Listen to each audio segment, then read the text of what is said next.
Welcome everyone to new episode of Cinema Dopes. We are ranking all 36 MCU movies for the new one that's coming out, Fantastic Four: The First Steps. And thankfully, this time we didn't have to watch all 36 movies before the video. This is true. If you want to check out our more in-depth episodes, check out our Captain America trilogy. We did those movies. Who knows? Maybe we'll come back to these movies and talk about them more in depth if like the new stuff comes out. Yeah, I don't know if we want to do chronological. Actually, I got a question. What was the first MCU movie you guys watched in the theaters?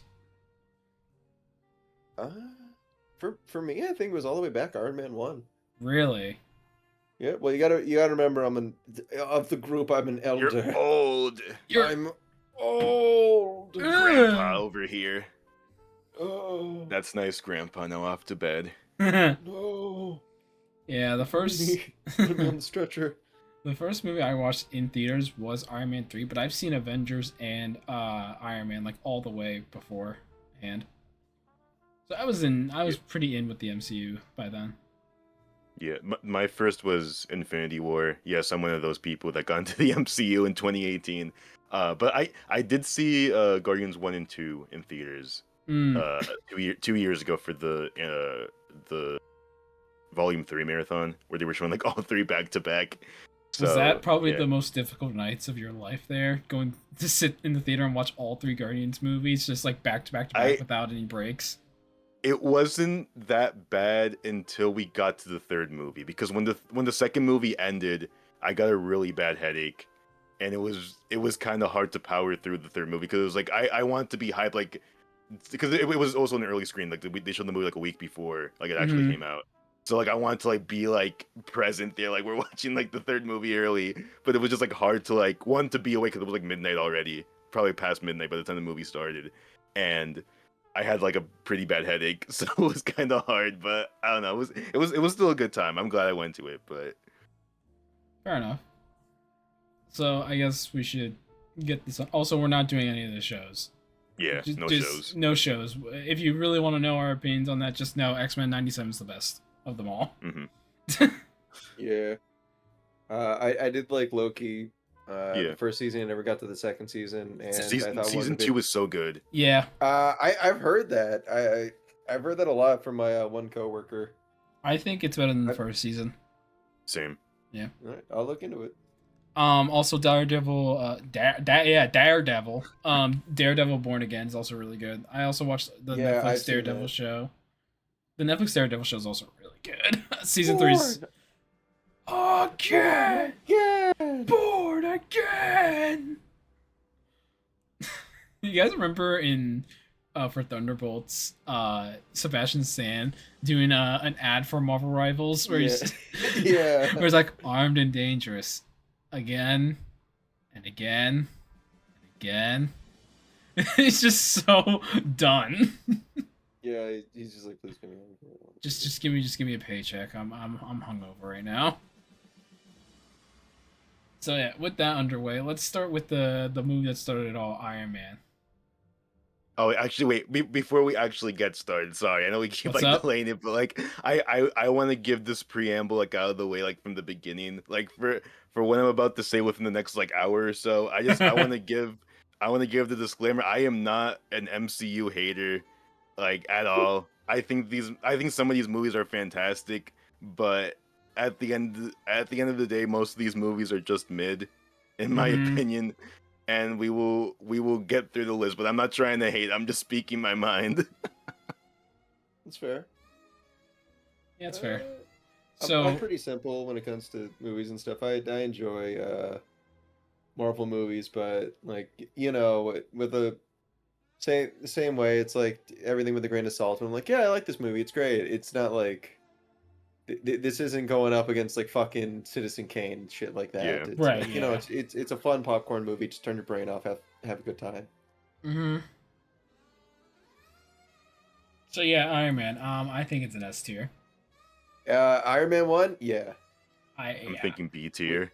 Really? So we could come back to this. But I mean, this movie was, for the time, like no one gave a shit about Iron Man until Iron Man the movie. Right. Like he was always kind of pushed by Marvel to be like one of their big dogs, but no one cared. Everyone cared about the Hulk, Well, Spider-Man, well, X-Men and shit. And then like Captain yeah. America was another one of those guys that they tried to push to be their big dog, and like everyone's like, no, not really. Well, it's funny you say that because before this movie came out, like the only movies that came out was just anything that Marvel was willing to sell. Like they sold Spider-Man, they sold Yeah. X-Men, Fantastic Four. Yeah. Because like the comic runs for those groups and like that like series of comics was like booming. Like those like the big ones that everyone liked. And you had like your off to the side ones like Daredevil, Blade, and Ghost Rider. Where like people like knew them, but like it's only because they're more fresh and have a more recent comic run was like going at the time. So it's like, oh, it's a good movie out of it. And it also didn't hurt that there was like a well-known actor in the role of that character with like Ben Affleck, Wesley Snipes, or Nicolas Cage. And then by the time Iron Man was coming out, it wasn't even like Disney or anything. It was like what, Paramount was releasing this movie. Yeah, Phase 1 was like all produced by Paramount Pictures. Yeah, so this was like basically Marvel's like last chance to like have the rights of these characters, of like basically. And there was like an article, I'm pretty sure it was like the Marvel's assembling their B team or whatever it's called with Iron Man, and and everyone was like, what's Iron Man, like what is this? And then the movie came out, and it's like, oh my god, this movie's great. Yeah. And upon a more recent watch of it, I still think it holds up to this day. Yeah. It's like one of the better. It's definitely one of the better MCU movies, and I'm looking at a certain one that I'm not keen on talking about. But it just I understand it why some people may have gripes with it nowadays, because like maybe like the CGI looks a little wonky nowadays. The like writing is a little weird. Like, yeah, you kind of get that, but at the same time, this is like the start of like everything. The start of the resurgence of Robert Downey Jr. as to basically become an Oscar-winning actor with Oppenheimer. Like, this was the first stone to like drop for this path for him to get there. Yeah, I think the first act is like fantastic. I love the first like 40 minutes of this movie. Like, it's like perfect, no notes. I just think it just becomes like all right the rest of the way through. Like definitely not a bad movie by any means. Like, it's actually like pretty good. I just think that first chunk in the movie is like excellent. I really love the beginning. Yeah. Yeah, and Robert Downey Jr. does an amazing job as Tony Stark. Like the snark on him, this like, oh, I'm the smartest guy in the room in any room I walk into. And it's like, hey, smart guy, do some algebra about this fucking missile going off in your chest. So, was it Jeff Bridges also as the bad guy? Was fun. Yeah. The dude is like, I'm gonna take you out now, Ironmonger. I still have my Burger King Kids meal toy with him. Do you press a button and he goes, Tony Stark was able to build this in a cave! I wish. With a box of scraps! Just yelling at Ralphie from A Christmas Story. But speaking of Tony Stark and weird connections to things you may not have realized, he was also an Incredible Hulk. And that movie, I'm saying D. You think? Yeah. This is the Hulk movie where he like punches a mutant dog in the balls, right? No, that's Ang Lee Hulk. Yeah, that's the Ang Lee Hulk. Okay. This one has the Abomination in it. Okay. I wouldn't be opposed to putting it in D. It's fine in C. Right. The fact that I remembered the other Hulk movie above this is kind of like a honestly, yeah, that one's far more memorable because it has is it also Jeff Bridges in that? I forget who. Oh no, it's Nick Nolte. It's Nick Nolte. Okay. Yeah. But yeah, Incredible Hulk with Edward Norton. It's okay. It's not great. I'm fine with putting it in D. I was just putting it in C to be nice, to be honest. Yeah, I was just being nice. Yeah, for the longest time, it was the only MCU movie I hadn't seen, mostly because it was the only one that used to not be on Disney Plus. But they put it back on like last year, so I finally watched it for the first time. And yeah, like it's not like awful, but it's just like My thing is I just don't like how depressing the movie is. Like Yeah. I Well, like Hulk's sad. yeah, like it like Yeah. I like how like Marvel stories like the Hulk and like the X-Men are like about like these people who have like these like unfortunate circumstances that happen to them. And Hmm. like I like how like that like how the whole character kind of surrounds like whatever situation that they're put into. But I feel like in the Incredible Hulk, I feel like the whole movie just like relishes itself in like Bruce Banner's life sucks and like that's it. Yeah. And like meanwhile, you have something that happens to like Spider-Man, where he goes through like a traumatic experience, but he's still swinging around like, "Ha! I'm Spider-Man!" Ha! Hulk's like, I just want to die. Yeah. Uh. Next up on the list here with Marvel is Iron Man 2. It, Um. eh, it's not I great. I think it's better than Hulk, but C tier, like the Yeah. lowest of C tiers. Like we'll fill up the list more. It might slip down to D, but yeah, for the time Maybe. being, it's good in C. I do want to give credit to Don Cheadle as Yes. Rhodey. Mm, I think that Don Cheadle did a great job, especially since it was a weird transition because the previous actor was removed and replaced with Don Cheadle. that's But true. Yeah. a lot of people forget about this. Rhodey was Iron Man for a long period of time in the comics. Yeah. Like, uh, which was like a pretty great representation on stuff. Rhodey never really got that shine in the MCU, unfortunately. He was always kind of just War Machine and like Tony Stark's buddy, his punching bag in some instances, which sucks, but it is what it is. And then I hate he saying it is what it is, but it's and like then he they. was a scroll. I Not didn't want to canon. bring that up. I didn't want to bring that up, but like when we get all the way to like Endgame and stuff, and they gave him like a nice little like send off tap, and it's like, okay, well, I don't think it's great for the character, and maybe he could be Iron Man. Maybe he could like be this like the mentor for the next one. Maybe he gets his like flowers here, Not and anymore, because they're not going to make yeah, the Iron or the War Machine movie. yeah. It's never going to happen. Well, they gotta disrespect my man Don Cheadle. I think Don Cheadle's good in this movie. I also think, Yeah. oh god, who plays Justin Hammer? I can't remember his name. Uh, I'm also blanking on his name. Why am I blanking on his name? I know who it is. Wait, Sam hold Rockwell. on. Wait. Yeah, Sam Rockwell. Sam Dang. Rockwell. Yeah, I think he's stupendous in this movie. Hmm. Meanwhile, is it Mickey Rourke that plays Yeah. Whiplash? Yeah, he's terrible in that Yeah. movie. He's Yeah, terrible. he's awful. He's so bad, and it's because the only reason why he got hired is because he did like supposedly like an amazing performance beforehand, and they were like, oh well, he's a big name actor right now. Let's get him on the movie. People Yeah, I will think John Favreau didn't know what to do with him. yeah.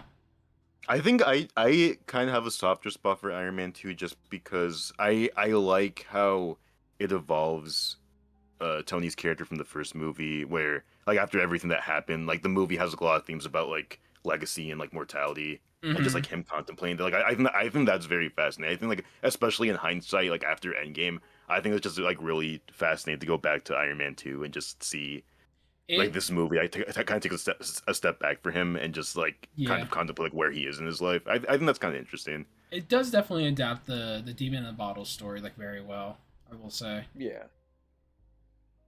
But next up, also with Iron Man 2, we were introduced to Phil Coulson. Oh, actually, no, in Iron Man we were introduced to Phil Coulson, but in Iron Man Yep. 2 he plays a bigger role. And then in Thor, he's over there.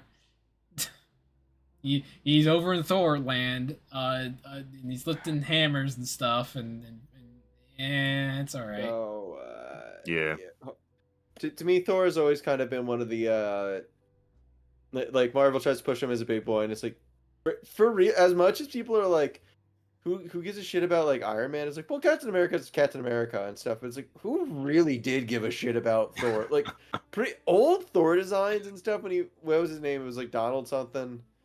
And he had like the silly Yeah, hats. yeah. It's like, who cared about Thor? Which is real fuck to say, because Thor's just like a mythological like being that is brought in Mhm. from Norse belief. Mm-hmm.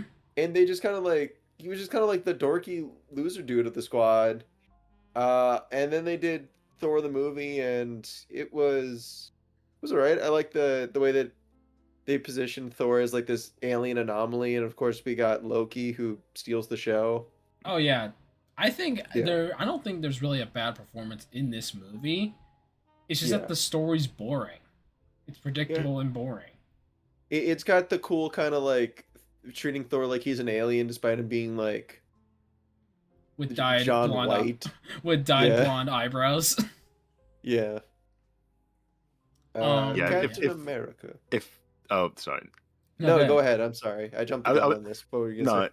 no, all good. I was just gonna say like Thor reminds me a lot of Man of Steel in the way that it's like a superhero movie that I feel like it's like taking a lot of cues from like the movies of the time, and Mm, it's but the thing I like about Thor over Man of Steel is I feel like um just like the world of Asgard I feel like is just much more interesting. yeah. I think it's especially after like the later movies, like going back to the first movie and seeing what Kenneth Branagh was doing with this first one, I think is like it's not perfect by any means, but I think there's something interesting about the way that he sets up Asgard and how that is like juxtaposed with playing in New Mexico like later in the movie. I Yeah. think there's fascinating stuff in there. I think that maybe with like a rewrite it could have been like really good, but oh Yeah. well. Also, it has the legendary Anthony Hopkins snarling at him, going, "Arr! You are not king. But you're not You're not king!" king. Not yet. Like I am. But I am.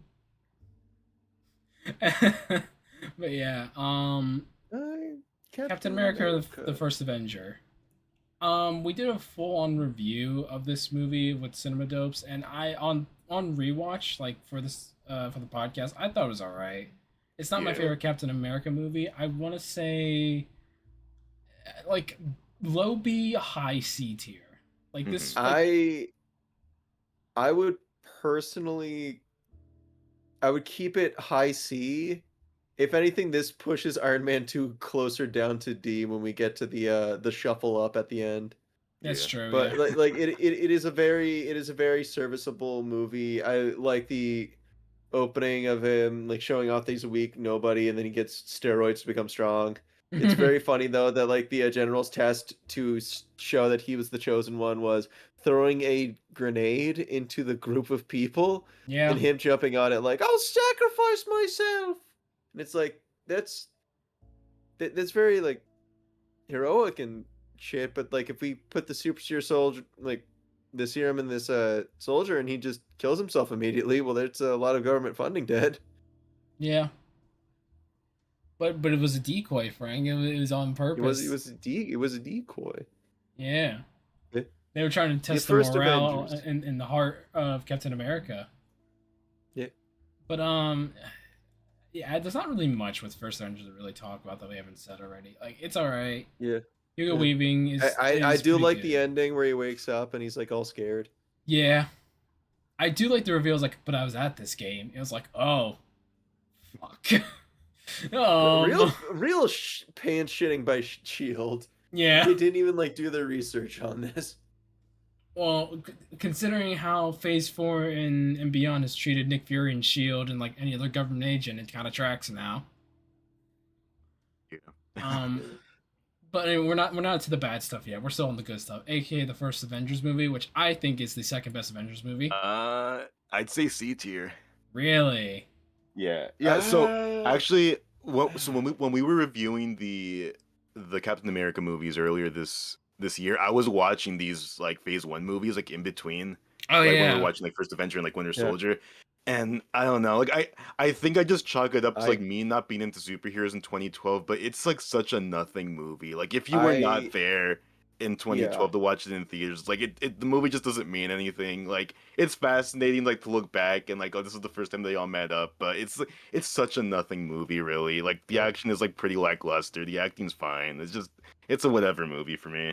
I All right. was there and that like being there to feel all that was intoxicating. That shit hit different, but as time goes on, you kind of do look back at it and the meat and potatoes of it, and it's like Loki's the big bad, and I know that's a callback to the comic where I think Loki is like their initial big bad, but it just doesn't really feel Yeah. right. Uh, it's it's a fun movie, and there's like all this stuff to go back and like whoa at it, but Like, I wouldn't say as far as C. I wouldn't be opposed to it being in B. Like, Yeah, I I think do that's a too. it's good still a middle. fun movie. I think it's a good I middle don't think ground. Yeah. it's I would not say C, but like B. Yeah, no. Yeah. Like Yeah. low A at most. I would not say like S tier at all, but like Yeah. No. No. when Yeah. when you were there, man, you were there. That shit Oh was yeah. different. Absolutely. I think for me it's just because it's like where we go from here. It just like seems this is just like Yeah. humble beginnings to me. Like we really go like beyond like what was like even possible to most fans' minds at that time. So yeah, Yeah, that's true. That's a fair assumption. Anyways, Iron Man 3. I think it's I'd say B. fine. Yeah, I was thinking B too. Mm. I used to not like this one, but I I've like think it's fine. I've really come around on it. I appreciate it a lot more now. I think it's okay. I think the villain reveal was Lackluster. it was something. Yeah, he has heartburn. It's oh yeah, He has heartburn. Tony Stark, you cannot stop me. I took a Ricola. Now my nostrils not inflamed no more. Instead, it's my mouth. Look at my fire breath. Ah! And then Tony Stark's like, "Don't worry, Pepper, I love you. I'm gonna waste millions of dollars on this gesture." I'm gonna blow up all my suits right in front of you, and then I'm gonna just revert my character back to building more suits by the time we get to the second Avengers, because they realize, oh wait, we need him in Avengers. Yeah, that was silly. It's weird how we already got 3 Iron Man movies, and before we even got into a second Avengers movie. Yeah. I I I hope I'm not like missing the shot on this, but like Thor: The Dark World, we all know where this is going, right? There we go. Okay. I'd say C tier. Well, because also what we're gonna get into later too. I think this is for me. It's just C tier. Like it's or even D tier. Like it's like not very good, but like it's not awful. It's just it's like it's fine. Like it works as a movie. It The functions. only things I it's- know of this movie really are like Thor's mom dies. Yeah. Yeah. And we all And thought Loki was dead, but he wasn't. And they waste Christopher Eccleston, great actor, and he's just wasted as Malekith. Yeah. Yeah. I would say maybe low D tier. Like, yeah. Only because like if we were like in like 2015, like we only had phases 1 and 2, then yeah, probably F tier. But like but nowadays, just because I know what's coming, it's like for me like D tier. Like I'm okay with it being in D tier. Yeah. Now here's probably the most. They gave Malekith his mom Marathi. That would have been different. So anyway, probably the most controversial one of them all. I'm saying D tier. You're saying D tier on Winter Soldier? Yeah. Yeah. Yeah, wow. he is. Okay. I don't agree, Frank. So go ahead. I like that they gave it a different like feel to it, because Captain America just being like the good old boy in like war and stuff doesn't like it's gonna get really lame fast. Giving it this kind of spy thriller where he doesn't trust like the organization he's working for and stuff really kind of helped flesh out the character instead of him being a boring Boy Scout. I do agree with you guys though that they did not really stick to a good message. Yeah. So it became mute in the moot in the end. Yeah, in the episode we do, that's like my main point. But even outside of that, just like I just don't like shaky cam. That's like my whole gripe with the movies. I don't like shaky cam. So that's the whole movie. Yeah, I personally think it's like for me personally, I would have it in S tier, but I want to have this be a fair assumption and like a fair ranking here. So I'm willing to like put in like B tier here. I'll compromise at B because I'm good with it at B. Yeah, the movie has redeeming qualities. It's not like a total like miss for me. I'm just not a fan of it. Like in my mind, listen to the episode to hear more of my thoughts on that one. Yeah. This is where they got Captain America to be cool, like cool. True, cool. This is true. Are we saying like above Avengers or here or here? I would say middle. You could put it above Iron Man, not above Avengers. I would put it above Avengers actually, which is too. weird, but I honestly would have too. I totally agree with that. You guys can. Anyways, Guardians of the Galaxy Volume 1. S tier. S tier. Yes. Get it. Don't even like talk to me about this. Yeah. Yeah, I'm at this the movie. point because there was a time where Volume 2 used to be my favorite movie of all time, Mhm. but now I think Guardians 1 might be my favorite. Yeah. Like out of the whole MCU, I think Guardians 1 might be my new favorite. Just because I've really grown to appreciate it more over the last couple of years. I hate that, like, every time. I love them. All three of the movies I fucking think are phenomenal. Like, spoiler alert, all of them in my books are S tier. Yeah. There's gonna be a fight at one point. I know it, but like, I think that this is the best trilogy Marvel's done, and every time I say this, I have to like preference like I don't like him as Marvel movie. I like him as James Gunn movies, and people still kind of like at me. Because that's they're the good. thing. They're just fucking good movies. They're fun. I feel like out of all 36 movies here, like I feel like the Guardians movies like feel the most like genuine movies compared to like everything else. Like that's why they're like they're well above everything else on this list. So they all feel like family. They all are like it's funny. It's not the shitty like that just happened like writing in so much Marvel movies at the time. Mm-hmm. And it is such a such a head scratcher that Disney ever let James Gunn jump ship. Like, well, I mean, now we got the DCU with Superman, so I mean, that's true. We got the Suicide Squad. Yeah, Guardians 1 has always been my favorite Guardians movie, even with Volume 3. Volume 3 is very close, but but Guardians 1 is not my favorite MCU movie. We'll get there. Yeah, but it's easily second, if not third, with Winter Soldier being there as well. But yeah, Avengers 2. Avengers 2. Age of Ultron. I'm saying A tier. Okay, so I'm in the minority of this because I think Avengers 2 is lackluster. No, I agree. I think they did Ultron very poorly, which is a shame because Ultron's I agree. Because that's the thing. It's like, so I'm coming from the mind of like I'm just coming. So I have like no like history or expectation from the comics. Like I am coming at these movies like purely as movies like in and of themselves. So I have like no expectation of like what Ultron could be.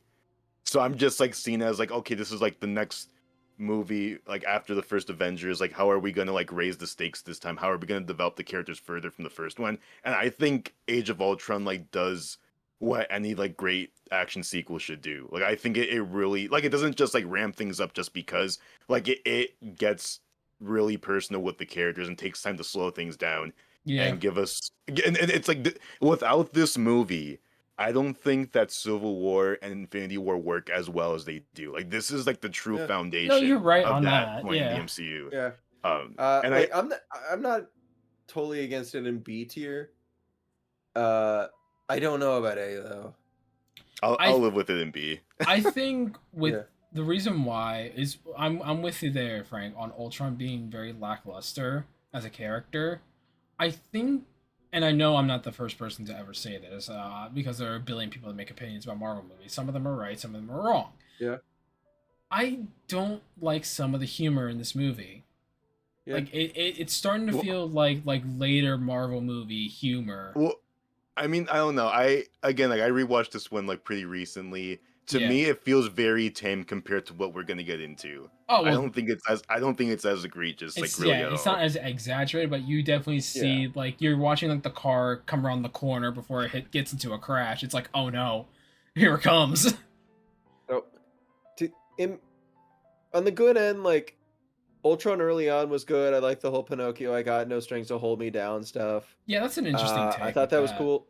I know that Scarlet Witch and Quicksilver are like callbacks to like early Avengers when they split off from Magneto and the Evil Mutants and all that, but it's to me as an X-Men fan, it is so jarring to see those two with no link to Magneto. It's also weird. It's also weird because we just had Days of Future Past come out before this movie. Yeah. So we had a better Quicksilver. Yeah, we had a better Quicksilver just drop. I will say that like Days of Future Past is a better movie. It's so good. But like, yeah, they were throwing up so many death flags too that Hawkeye's gonna die in this one. Yeah. To make up for like him having no personality. Mm. And then Quicksilver dies in his place, and he's just like, "Damn, that's my personality. I feel bad that people die." But like throughout this whole movie, they give Hawkeye a personality. It's just like, wait, but you actually made him a character now. Why would you kill him now? Yeah, no, like Hawkeye becomes good after this movie. It's just that like, man, they also bitch out like Quicksilver dying is like such a bitch. There sucks. You could like, have written I so saved much, you, dude. but like I didn't run fast enough. And it's like, oh my, okay. You didn't It see just that feels coming. like a decision. It felt like a decision that like Simon Kinberg came to the MCU and was like, "Hey, we have Quicksilver over here at Fox. Don't use Quicksilver." And it's like, "Okay, we'll kill him." Yeah, it's probably. also the matter that like this being followed by Ant-Man feels crazy. Ooh. Like I don't like Ant-Man. Well, what I was gonna say is Hank Pym in the comics made Ultron. Yeah. And in this, they're like, well, Ultron is actually made in the movies. We're saying it's by Tony Stark and Bruce Banner. And I'm like, see, that's fine. Okay. Yeah, that's okay. I don't like. So it's Ultron playing off Iron Man's ego instead of Hank Pym's ego. Yeah, but then they don't really. They kind of do that, but not really. They more just make him act like Tony Stark as a robot, and it's just like that. Some of the characters kind of gone there. Of like you kind of miss kind of the point of Ultron, where he like I get like nowadays when I watch Age of Ultron or clips of Age of Ultron, I'm like, okay, Ultron's philosophy of things makes more sense to me because I had more time to marinate with it. Like him wanting to reset everything because like that whole scene where he has with Scarlet Witch and Quicksilver, where it's like every time like something in the world happens, God throws a stone at the earth, and believe me, he's winding up. It's like, okay, that's a good line. That's good, and it kind of like has a good character beat with Ultron. Why couldn't we have more of that in the movie? Is my issue. Instead, he's just cracking jokes, and that's Also, Paul Bettany is Vision. He's all right. It's okay. He's okay. I like Paul Bettany. I gotta watch more of his movies. Yeah, I think he's all right in this. I think he's also all right in Solo. Anyways, Ant-Man. C. I'm saying D. You think? Really? Yeah. This is the first. I wish it was the only, but unfortunately it's just the first of what will become many studio interferences with these Marvel movies. Oh, that's true. Like from the Frankenstein of like starting with Edgar Wright all the way in 2008, and then like trickling all the way down to 2015 with Peyton Reed. It's like, no offense to Peyton Reed, like it's not his fault at all, but it's just like I think that this movie is the first sign of like how Feige's ambition sometimes gets in the way of what the directors want to do with their movies. Just because I think that's like really the reason why Edgar Wright left, is because like his vision for Ant-Man just didn't gel with Feige and like what the rest of Marvel Studios want to do. And the movie that we get is like, there's parts that are like pretty cool. Like Paul Rudd's great. And there's like some like interesting like set pieces, but it's like it just feels like such like a studio mandated movie. Like it just like it's the one I go back to like the least, just because there's not really much to go back to in the first place. Yeah.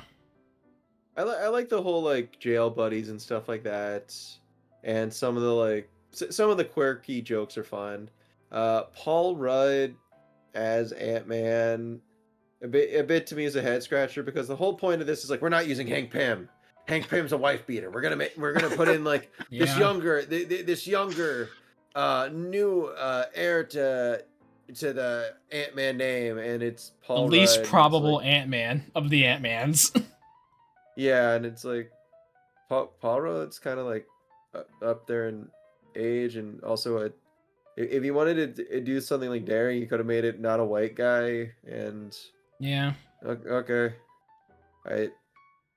sure. And then they did like a I'm a dad story, which initially at first I thought was like very sweet and stuff, and then like later on where they played it for like the time skip shit, I was like, oh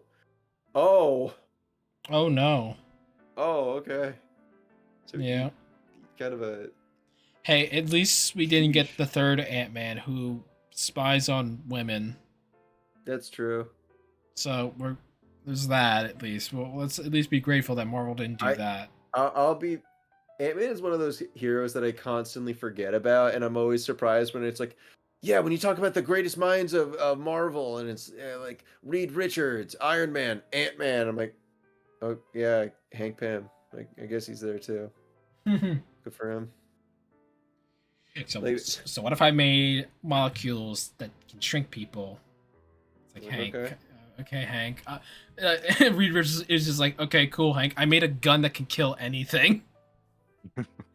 Reed Richards is like, that's cool, Hank. I made myself satisfy my wife. He's like, oh. While she's in the other room, mind you. I say this as if like Reed Richards hasn't been a shit spouse. Sue. Wives are for kissing, not talking. That's a real thing that he said in the comics. That's not cool, Reed. That's a real thing he said in the comics. Look it up. See, and not gonna lie, Sue Storm should have whooped his ass on that. She should have. Well, yeah. No one talks about that. Sue could like make a fucking blood clot in people and kill them. Well, yeah. And meanwhile, Namor's just like, yeah. It's like, I can kill you. Get out of here, Namor. Why do they keep inviting you back to stuff, Namor? Well, we're not there yet, but anyway, Captain America: Civil War. Easy A. Yeah. Honestly, Easy A. Easy A. It's grown on me. My only real complaints about it are, I hate that they dog Iron Man so hard in this movie, and he just eat L after L. Well, rightfully so in this movie. What's up? Well, rightfully so in this movie. No, like I understand that it's like, it took me a while because initially it was like Iron Man's kind of in the right and stuff, and then it's like, well, he's in the right until someone tells him something, and he just kind of stands complicitly by, and he's in the super wrong.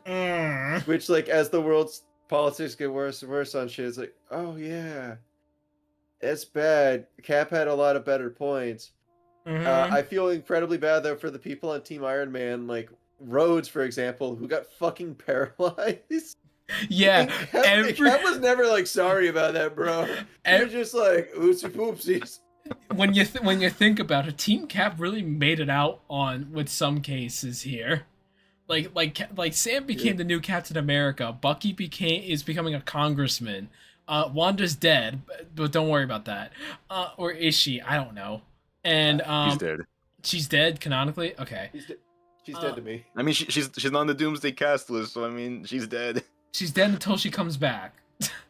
She's dead until she's not. And then I'm trying to think of who else. Hawkeye's still alive. He's still a dad. And he mentored Kate Bishop, so he's doing fine. Yeah. And who am I missing? I'm missing someone.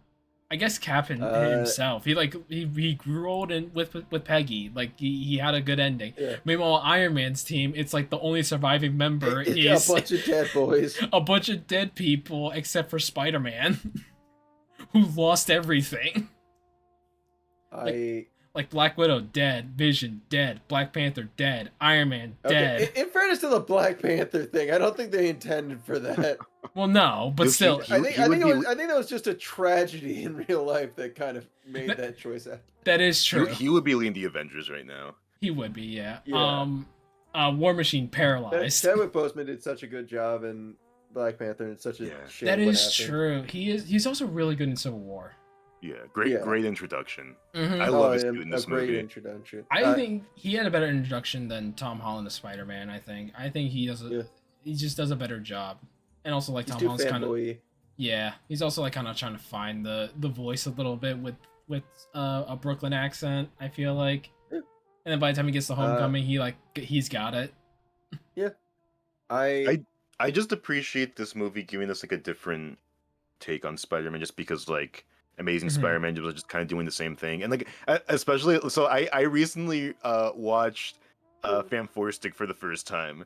You poor soul. I've never seen it, and I wanted to put my money where my mouth is with like that being an awful movie. And it is an awful movie, but it just made me appreciate stuff like Civil War even more, because it's like they could have easily like swung the pendulum too far to the other side and like tried too hard to make this new Spider-Man different. but it Mm-hmm. like it's all in service of the story and like the greater narrative of the MC. Like it's not just like being different just to be different. So like, oh, look at us, we're not the same as like Toby and Andrew. Like it actually like has its own identity. I think that's like why it works so well. Mm-hmm. So the movie just made me appreciate that more. So Yeah. How do y'all feel about the comments of him being like Iron Man 2, Iron Man Junior, or whatever? I think it goes a bit too far, honestly. I think so too. Because I feel like with that discourse just distracts from anything else that the Spider-Man movies kind of go over, really. Yeah.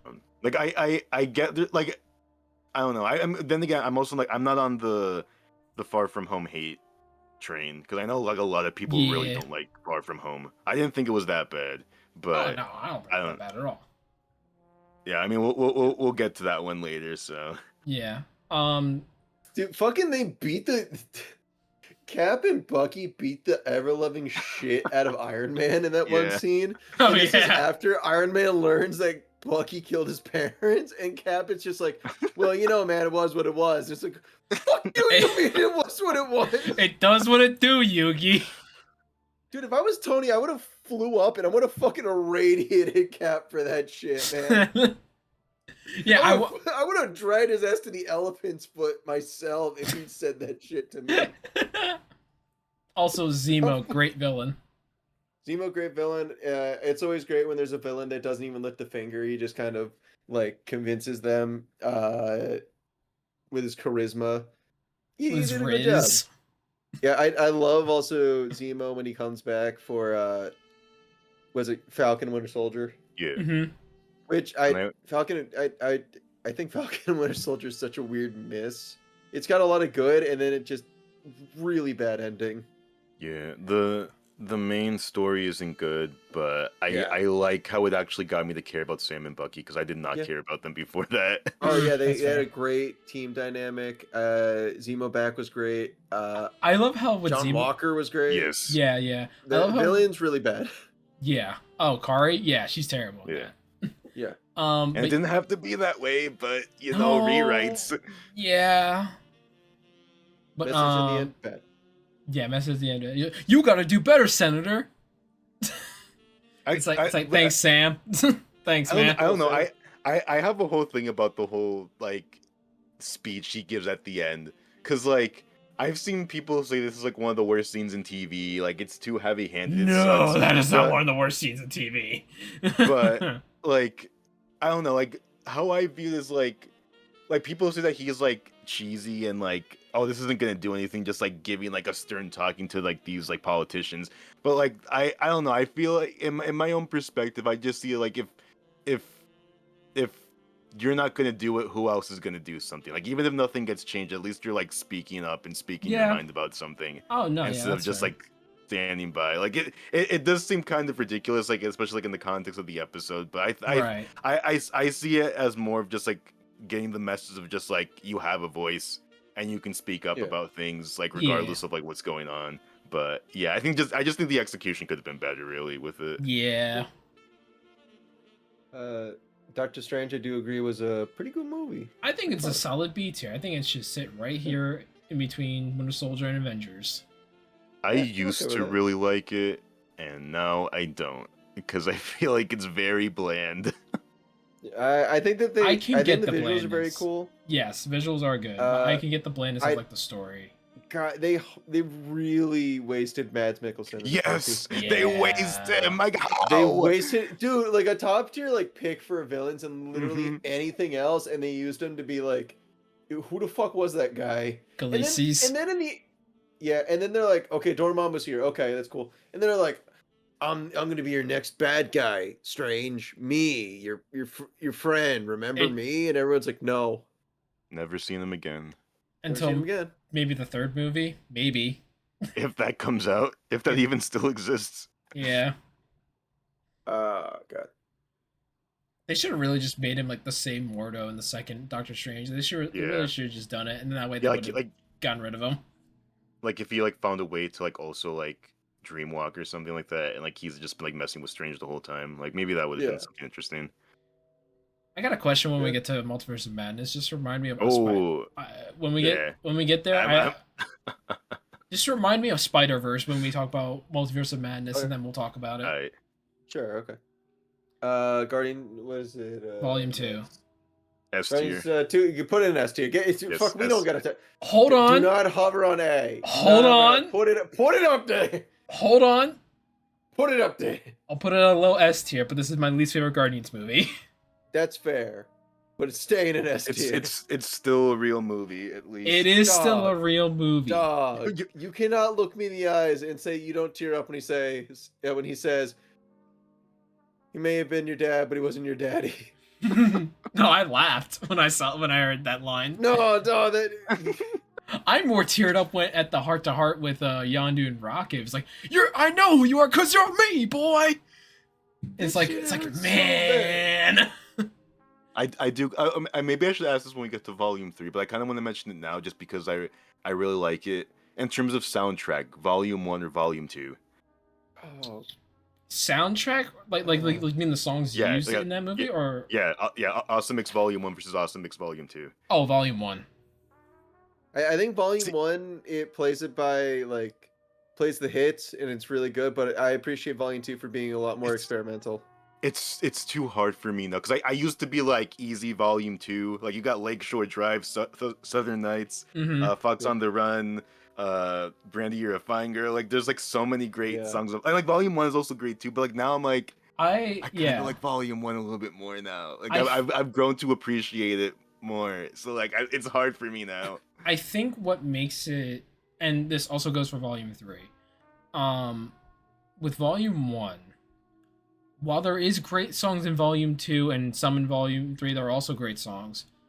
Volume 1 and Volume 3 both have songs that coincide with the scene, and if you hear the song, you think of that scene instantly. Yeah. Well, like, so does Volume 2. For all three movies, James Gunn wrote the songs in the screenplay. Well, as he was writing the movie. I know. I'm more talking about like me personally. Like, this is how my brain works, because like the only one I can really think of is the scene with Yondu escaping the Come a Little Bit Closer. Like that scene, I remember. I remember Southern Nights is in the movie. I forget where it is all the time. It's when Rocket set up the traps for the Ravagers. Gotcha. When they were like coming, like I think I just have a bias for Volume 2 because like again like it was like my favorite movie like of all time at one point, and like summer of 2018 I listened to like Volume 2 like all the time, so like that soundtrack is like ingrained in me now. Derek, that was me with 2014 and Volume 1. That was literally me. That's probably why I more think Guardians 1 is the best of the three. Yeah. Volume 1's great though, like Go All the Way, like Moon Age Daydream, like they're really great songs on Volume 1. Yeah. So, next up we got Spider-Man Homecoming. I think this is an A tier. Yes. Yeah. I think it's A tier. I'm good with that. I think this is a pretty good Spider-Man movie. It has a very solid villain with Michael Keaton as the Vulture. It has a good message of like being your own person without going into the world like head first without thinking of a plan. And I get the people who are like, but wait, we want him to be Spider-Man. Yeah, so does he, but like he's still a kid. Like he's not there yet. He's not there yet. He's not Avengers level like yet. And he's kind of like forced into that when we get to Infinity War. He's kind of forced in because like we kind of need Spider-Man now.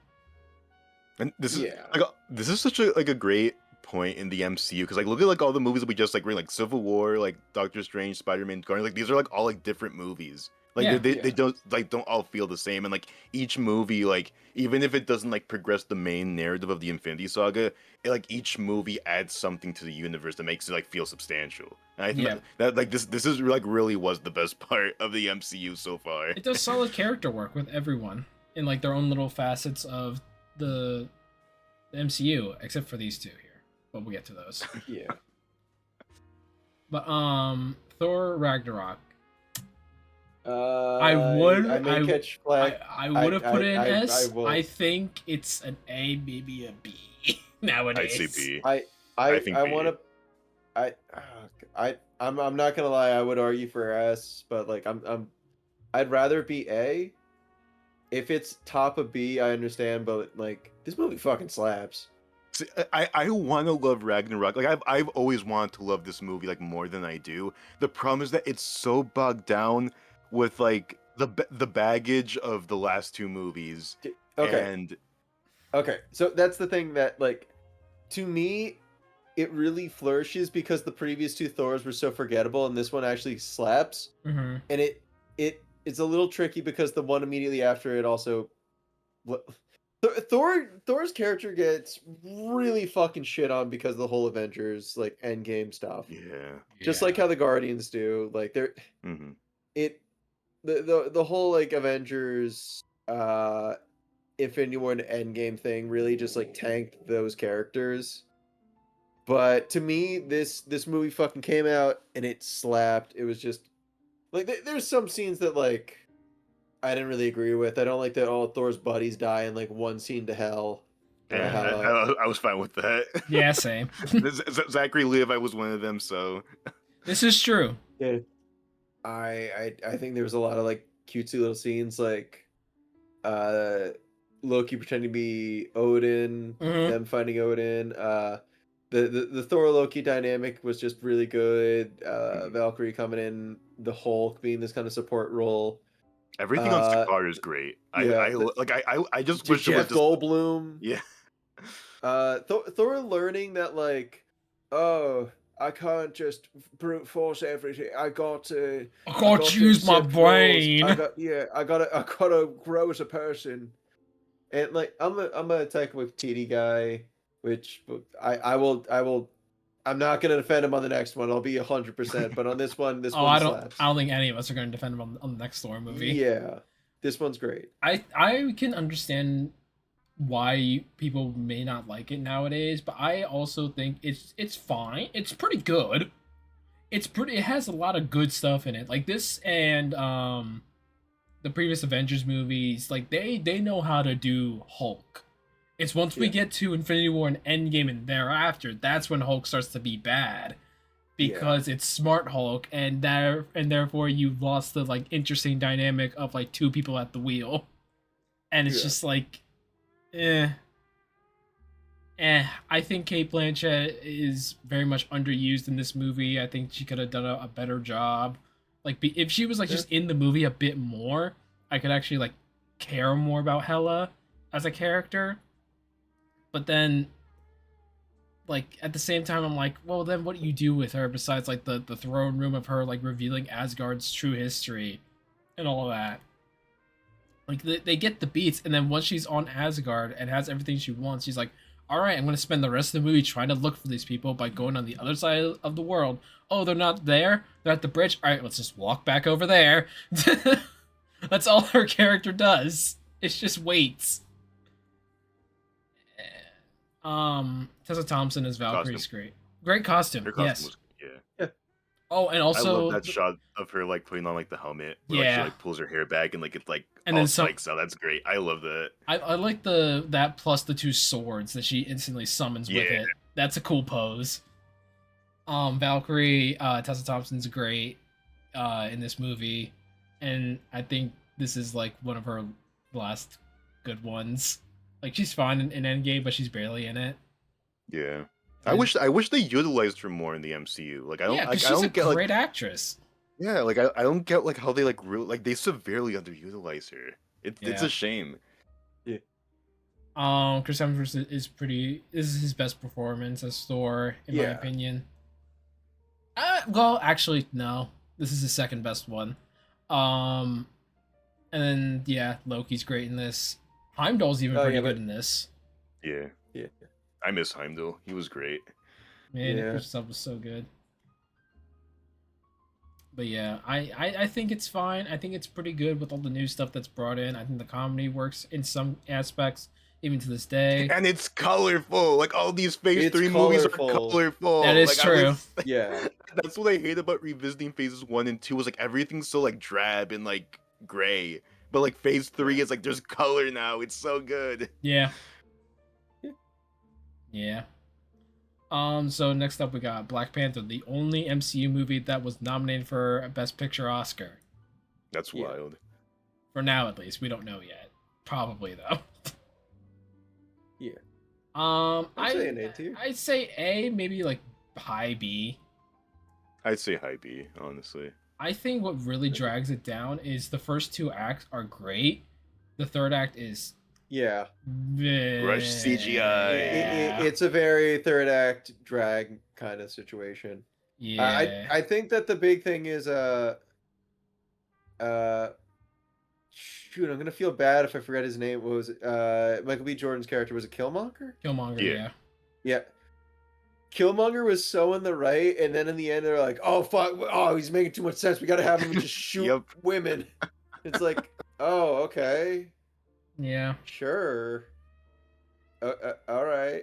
Yeah, I think if Ryan Coogler wasn't under the mandate of Walt Disney Pictures, I think we would have gotten like a pretty different Black Panther movie. But yeah, it's still good for what it is. I still think, well, you say that, but I still think there's still an ending where T'Challa could maybe talk down Killmonger instead of like full on fight him and make him like an absolute bastard man. And literally, there's still the thing of T'Challa. He's like a great diplomat. He's a leader. He's a great, but he will throw hands. Like he will. Yeah, he throws hands. He will if he has to. And I think the only reason why he'll fight Killmonger is to like I don't think he needed to kill him. Like he'll definitely beat him in the fight. He didn't have to Killmonger him.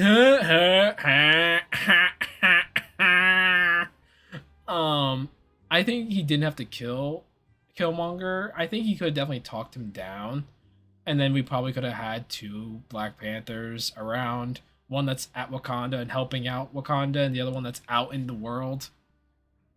Like you could have done that. But like again, this is in retrospective of like what happens after Endgame and like the sad news and everything.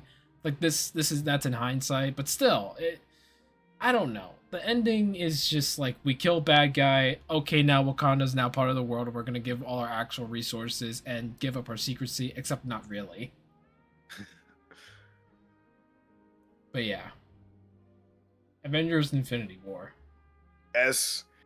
This is the best MCU movie. This is the best. Yeah. This is my favorite MCU movie of them all because the main character isn't even any of the heroes. It's Thanos.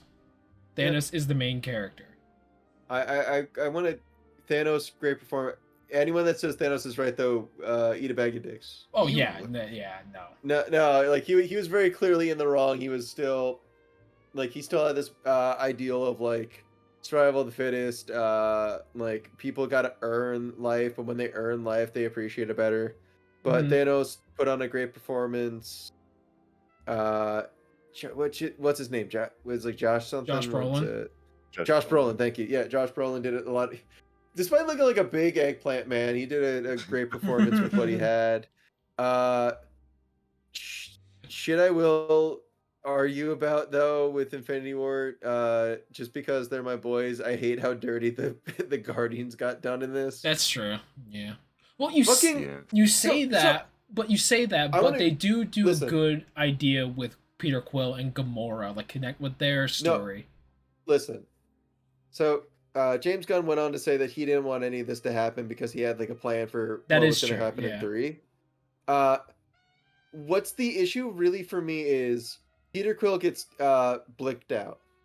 Peter Quill goes through this character development of having to accept that he can't save everyone and that he may have to let go of the people that are closest to him, which is incredibly hard for him, who lost his mother, who lost his father, who he learned was a bad person, but he was almost willing to allow. Right. Lost Yondu, who's surrogate father and stuff, and it's like, does he have it in him to get rid of Gamora, the woman he loves? The woman he loves, and he fires, and Thanos removed that choice from him, and then Thanos killed her anyway.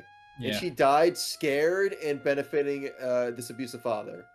And then Peter hits Thanos in the head like 3 times and fucks up everything. Then Thanos snaps, and then almost all of the Guardians are gone except for Rocket. And it's like, why did you keep Quill? Why did you keep Quill? So he could have felt bad about it. We could have seen that, and he could have redeemed himself. No, he comes in the next movie, and they shit on him endlessly. Like, what the fuck? Yeah. Why? That's the Guardians movies were good. But that's more of like a problem with Endgame as a story than Infinity War. Yeah. which we'll get to in a second because I will say they did have a missed opportunity of a good parallel with Quill, where it could have been the same shot but just like reversed of him lifting the gun and aiming it at Thanos' head, much like how he did that with Gamora on at Nowhere, and then instead of firing bubbles, it fires an actual shot that like ricochets off Thanos' forehead, doesn't kill him, but like ricochets off and like knocks Mantis off him. And that could have been like a quick thing to like wake him up, and then he starts fighting everyone. He's like, I got shot in the face. I'm pissed now. That scene just isn't good, and especially since it's like we learn later that like Doctor Strange could have just opened a portal and decapitated Thanos there. Like there were things they could have done. It was just such a, oh, we got the gauntlet. We're trying to rip the gauntlet out. Take the fucking gems out the gauntlet. Chop his arm off with the portal. Do something. This was the dumbest way they could have done it. And Peter like freaks out and hits him, and it's stupid. It's such a dumb like, now it's all Peter's fault. Peter's a dumb loser. He fucked up. And then he blinks out, so he doesn't even get to redeem himself. He just fucking lost.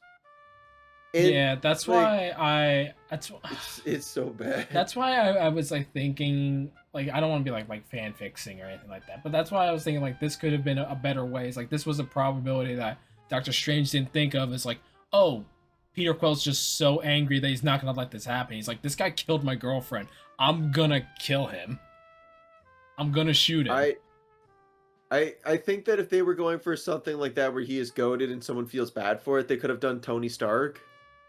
They could have done like there's just it releases a lot of like nothing. Yeah.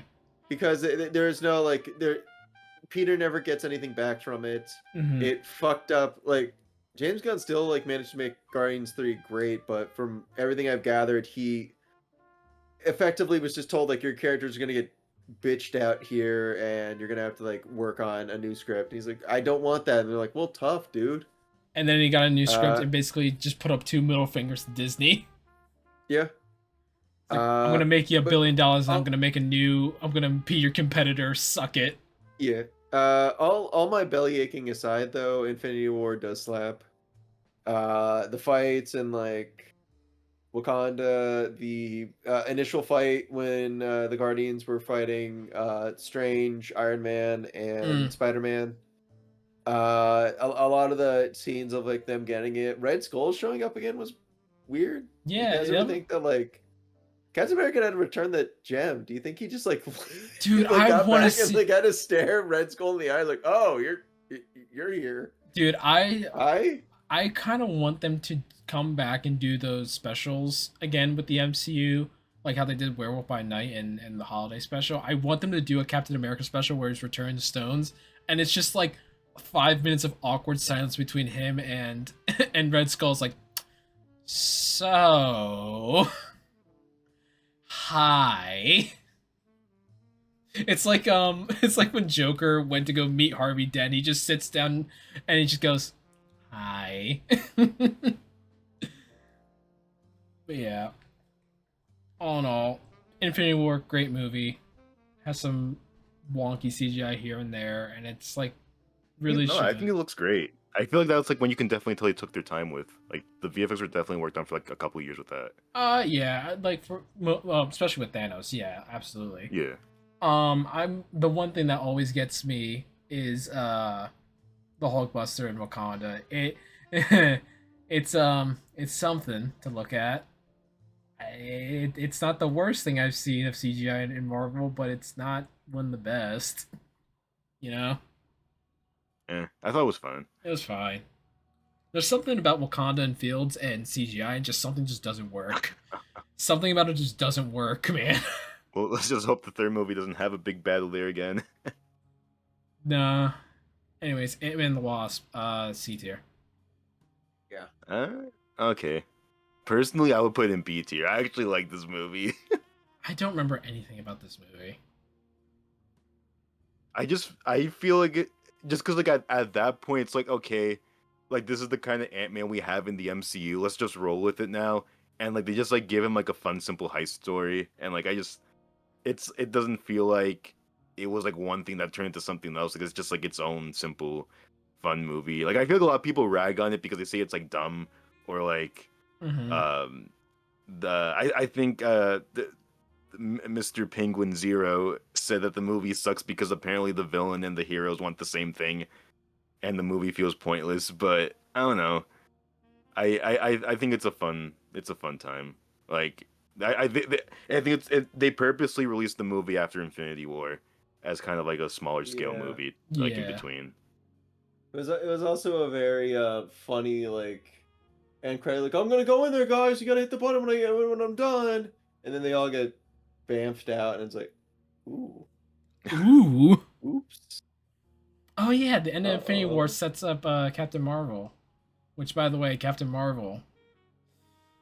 I'd say C. Uh, I'd honestly say D, but like yeah. here, I'd honestly put it here, in Yeah, between I Ant-Man just and like Hulk. it's just in the camp of MCU movies that are just boring. Like I don't think there's like anything egregious about Captain Marvel. It's just a Yeah, very no. like standard action movie. Like everything just kind of feels lackluster and like it works. It's fine. I Like we think, get some backstory that we didn't like really like want, but it's fine. hey, we got to learn how Nick Fury got his eye patch. Y'all wanted that, right? No, Okay. You got it they, anyway. they, they dropped the scroll wars and I don't think they did a really satisfying job of it. Yeah, I think like the most jarring thing to me rewatching Captain Marvel, I think I rewatched like a year or two ago, and like the thing that stood out to me was how so like Captain Marvel is like the second sub franchise of the MCU to like actually like be in space.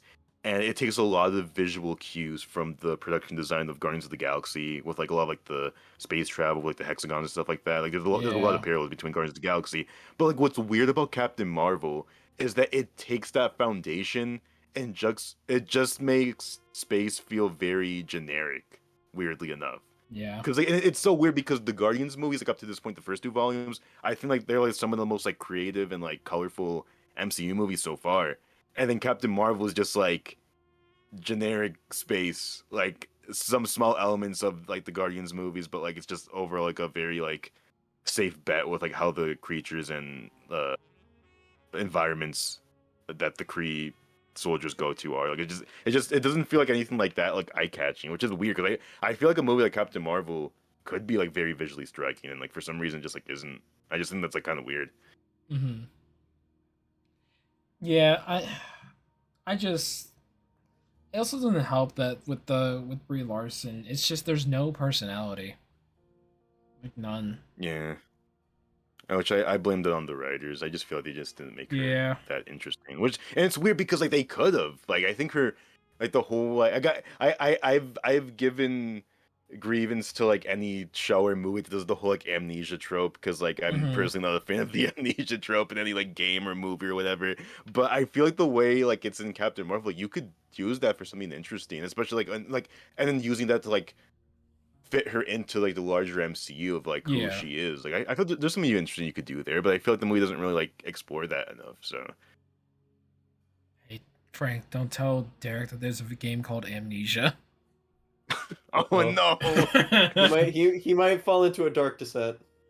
my spleen. So next up on our list here is Avengers Endgame. Probably one of the, if not the biggest movie like hype, like Hmm. sense of hype and like waiting for release in out of all these movies. Maybe No Way Home. No Way Home got some pretty good hype, but Yeah. still, Endgame like it has nothing has reached Endgame Hmm. levels of like, Yeah. oh, Dude. everyone's gonna go see this Yeah. movie. Look, I Yeah. unfortunately didn't get to see Endgame in theaters just because like it was like the month before I was graduating and like everything was like coming like to a head that time and like I was so busy with stuff I just like never got around to watching it. But I Hmm. remember like seeing like on my friends like Snapchat stories like they were like sharing pictures of like the movie theater, like my local Regal's like movie theater lobby, and it was like I've never ever seen it that packed before. Like Yeah. those hallways were like completely filled with But people coming in and out of each auditorium. Like it was crazy when this Yeah. and like my area, like where I live, isn't like a super huge movie going public. Like very few times do like a lot of people come to the theater to like watch stuff opening weekend, but like for Endgame, it was like the whole theater was like filled. Every hallway, every auditorium was like completely filled with people. It was crazy. Mm-hmm. this movie is aura and hype shit. The movie. It is a ton of like cool little like, hey, remember that? Remember when Captain America shook Mjolnir? Mm-hmm. There you go, pal. Hey, hey, remember It's a that big guy? payoff of everything. Yeah. Yeah. And I feel like, maybe you guys will disagree with me, but I feel like for that reason, I think it should be an S tier. Because I used to be like a maybe like B A tier kind of guy with this movie. Like it's good, but like not as good as Infinity War, obviously. But recently, I don't know. It just like now that we're like 6 years removed from like when this movie came out, I feel like it deserves the legacy of like being like the cap off to the Infinity Saga and like really bringing all these movies to a close. And like it was never going to be perfect. It was always going to be messy and have all Mm-hmm. these problems. But I think the fact that it was able to be like what it was at all, I think is like a testament to this weird universe of storytelling. And like I don't know, for me, I think that's enough to be S tier. See, Uh, I'm kind of with you there. yeah.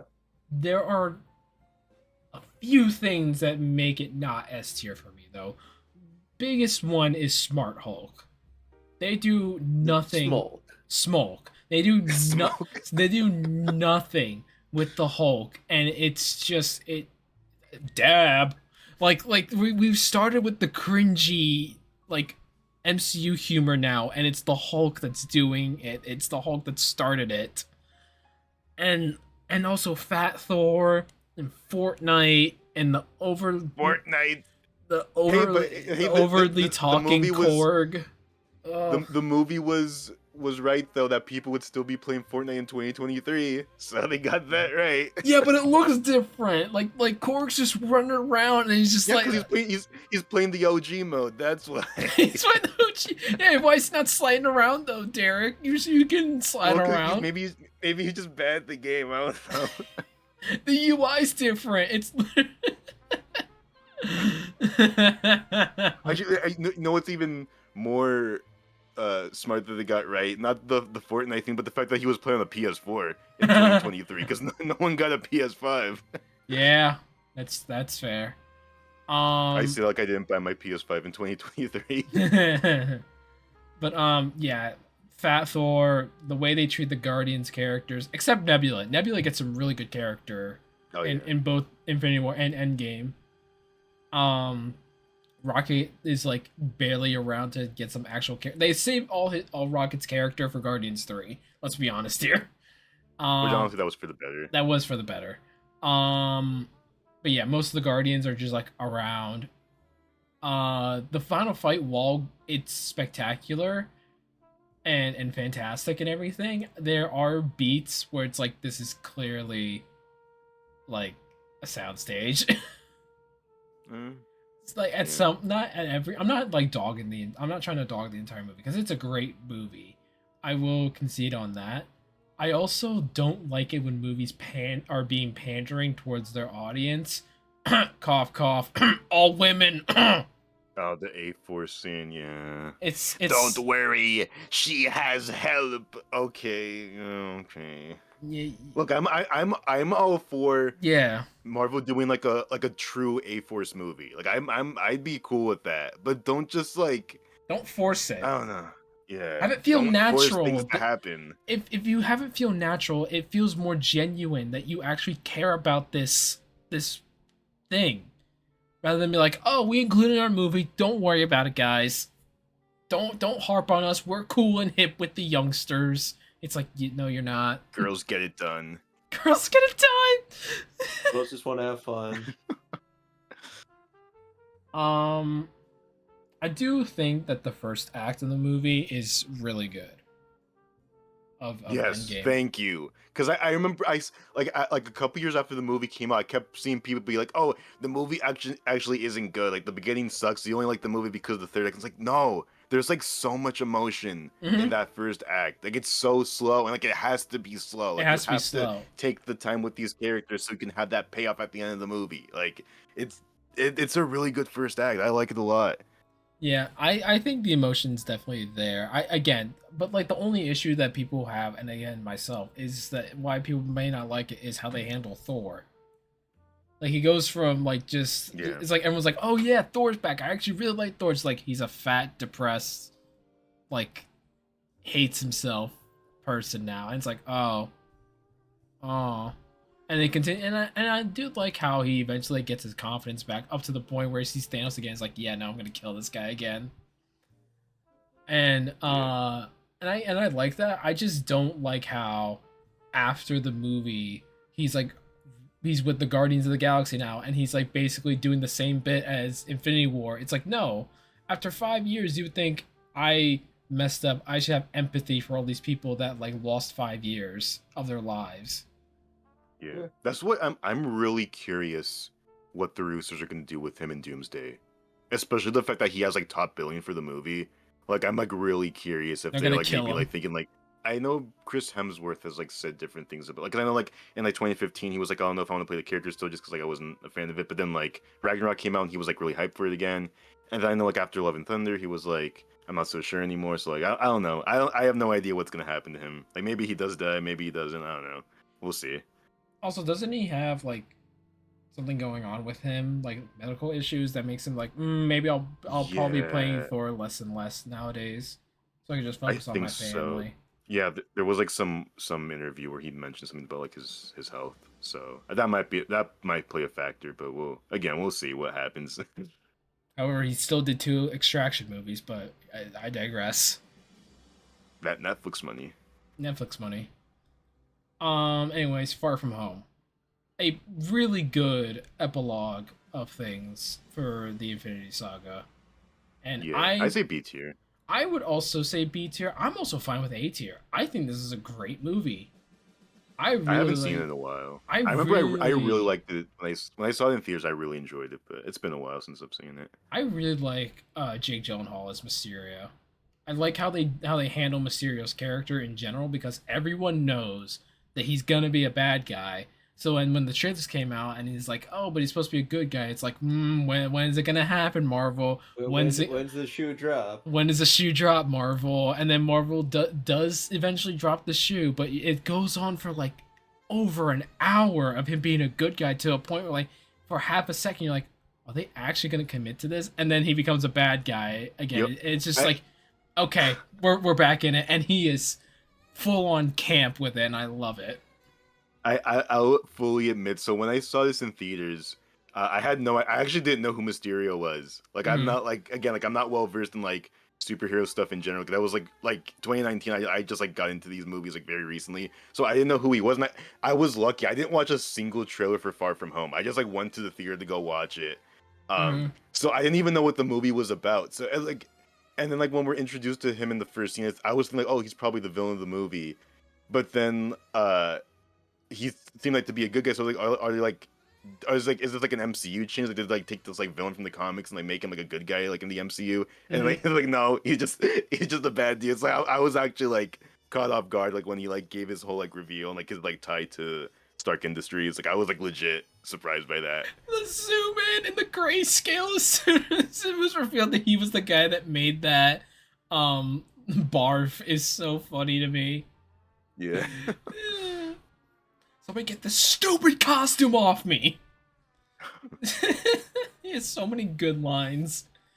It's just so he's basically the most evil version of Justin Hammer, and that's probably why I like him so much. Mm. Now that we're done with the Infinity Saga, we're into the Bob JPEG of running Disney and the hit of and we've just like listener, don't forget here we had a global pandemic hit us in the span of these next four movies, so like productions are gonna be like messed up and like they're eh. Like they're just to have a basis of like we understand, but still nowadays like some of these movies are not great. With that being first one being Black Widow. Yep, D tier, clear D tier. I'd say here. I see like as far to the end as you can put it. Like it's on a rewatch, it's even worse. Is it really? Yeah. It's easily one of their worst movies, and like it didn't have to be. Like I get like yeah, it was too late. Like they made this movie like way too late. But like I think understanding like the situation that Marvel was in and like how like they were literally like unable to make the movie when they wanted to. Um, I feel that that's not the problem I have with the movie. My problem is just that like the movie in and of itself just isn't good. Mm-hmm. Like they give us like a very undercooked story and very undercooked characters. Yeah. Like I think they were taking like a huge gamble, like introducing like characters like Red Guardian and Yelena, and the movie just does not do a good job of like developing them. And I think even worse is that this being Natasha's movie, it's like we don't really learn that much more about her. Like we like yeah, like we see like what she was doing. Like we learn about like her like actual backstory, like when she was a kid and everything. I think the beginning of the movie is great. I like the prologue. Yeah. But I think like in terms of like the like what was going on like after the events of Civil War, like nothing really like changes. Like it doesn't like recontextualize anything from Infinity War like with this movie. Like it just like which I know like isn't like always the point of the movie is like about like how things fit in, but I think just like as like a narrative on its own, as like this like thriller action movie, it just like isn't an interesting story. And I think it's just like kind of a shame. Like I think like Black Widow as a character deserved like way better than this, and I think it just like sucks that this is the movie that we got. Yeah. I like to know anyone who watches these in like timeline order, going from like, it's Winter Soldier and then this right after, right? Or no, Civil War and then this right after. So you got like some context of a little bit in Age of Ultron, and then like she did some bad stuff in Winter Soldier, and then going from Civil War is like, man, this is a really good movie. I really like Black Widow to Black Widow, and you're like, there's something looks wrong here. What happened? Oh man.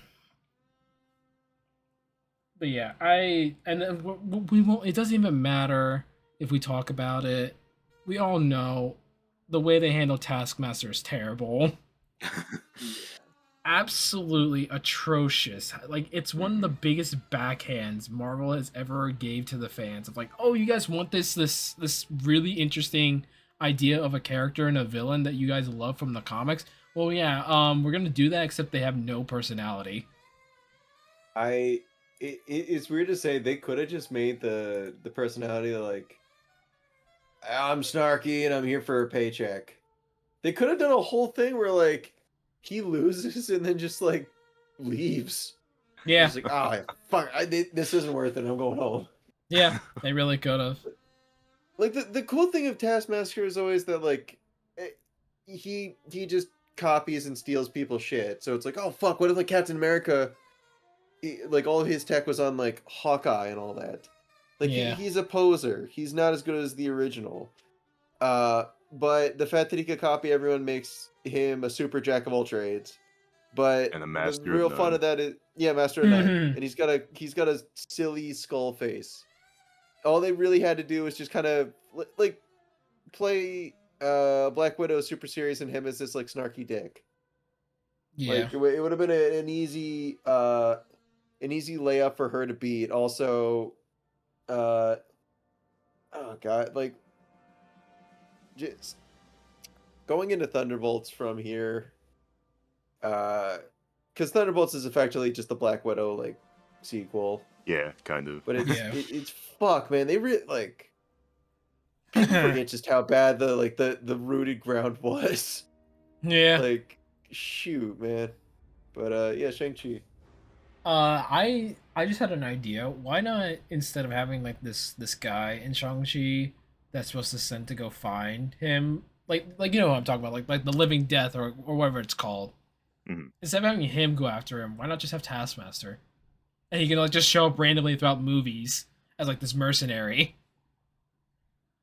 like it easily would have been a much better idea than just like, oh, Taskmaster was also like an ex-widow or like a very much experimented on widow in the Red Room, and now they're an assassin, and they're just a robot now, pretty much.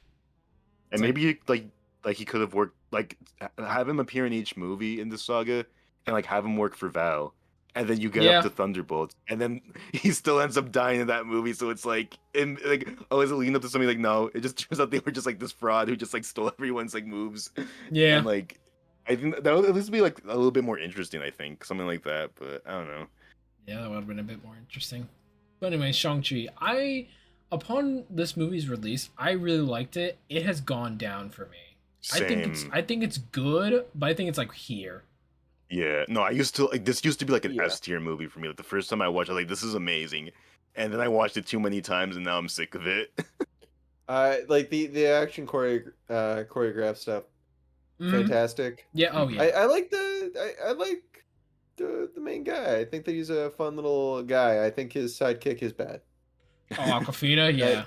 Aquafina talks way too much. Yeah, That's how you I'm not sum Uh, an up almost. Aquafina hater, but yeah, no, on each rewatch, it's just, you can only last so much with this movie. yeah. Like, It doesn't. It really does not help that like that Disney was just on an Aquafina train here, where it yeah, was like she had her own show by on Hulu. She was in Raya. She was in this. She's gonna be Scuttle in the live action Little Mermaid. It's like, why are we just in these fads of like popular lesser known like comedians and stuff like that, and we just have yeah, them be like in these big budget movies so that they can mhm, get more popular, and therefore you think you can make more money, but it's yeah, and really just like a niche person.